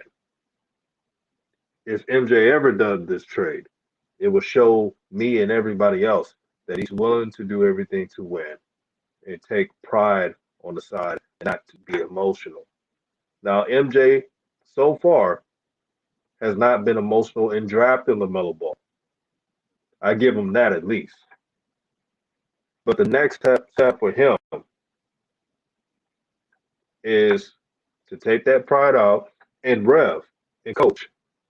With that trade, that's guaranteeing LaMelo to stay beyond 4 years. That's the most important part of this whole thing. Facts. Yep. I'm telling you right now, if you're a Hornets fan listening, if Michael Jordan trades up for Lonzo Ball, LaMelo's not leaving. Boy, if this was Mark Cuban or any owner, they're calling up the phones right now. They have a meal ticket sitting right there. All they got to do is make that call. See, DJ. Sometimes the longest distance to travel is sometimes the shortest distance to go. See, for Jordan to swallow his pride, swallow his ego, one that he has used and been a part of his life and has driven him to be a great player, driven him to be an owner, driven him in all of his relationships. When I look at the dudes who are running the Hornets organization, I see guys who have been in Jordan's life most of his life. See. So that tells me that he may not be so willing to change. See. And so that's why, to me, it's a big thing whether or not he would accept the Balls as a package. Because, again, LeVar comes with that. Right on. And Coach Joe, we're about to wrap this whole thing up, but I want to say to everybody, we will be doing a live stream tonight addressing this. I don't want to say too much, Coach, because I want to save it for this next show tonight. Facts. And everybody have a blessed day. Rev, thank you, my brother, for joining Coach Joe. You two were Thank you, amazing. brother. And let me. I want to say this before we go really quickly. Thank you, family, for showing up. We appreciate all you guys, all of your efforts, all of your energy. We appreciate you so much. Without you, we couldn't do it. My brother Rev, whoa, brother, thank you, man. We got to do this again, please. right This on. was awesome. Me and you, we knock it out the park. Thank you, brother. And thank you, DJ. And thank you for all your hard work, man. You up here at work on the turntable, still on the ones and twos. So, man, the whole family, we appreciate you. We appreciate you, Coach Joe, for always keeping it real and giving us the insight we need, man. So, shout out to both of you brothers, man. Thank you, Rev, so much. So Rev, we got to do this again, brother. Just let me know. We know Melo. I think Melo play tomorrow, don't he? Yeah, yeah. I got a surprise tomorrow. Okay. Yeah, I got a surprise tomorrow. But yeah, man, I'm looking forward to it. We can do it again, man. And DJ, I'm gonna be listening tonight, man. Y'all go ahead and warm up that grill tonight, man, because that's an interesting trade. Yeah, absolutely. Thank you, Right Rev, on, so my much. brother. Yeah. Appreciate you, and I got so much love for you in my heart. You and DJ both, man. Y'all brothers, y'all young brothers make me proud, man. I feel good about where we going. I know I'm gonna be there. When it's time for me to leave the planet, I know some good brothers behind me here that's leaving it in good hands. Y'all make me feel good. Thank you. Thank you, my brother, man. That means a lot. It does. To everyone in the channel, man, in the platform, man, God bless you. Keep the Most High first. Keep your family close. Pray, meditate. Just be the best person you can be. Be a congratulator, not a hater, and strive to be the best human you can be. And if you do that, blessings will occur. Man, I love new media. I love the new media family. This is way of life. And tune in to the show at 10:30 Pacific time. We are going to cook. Bring your plates, bring your spoons, bring your knives. This will be a full cookout.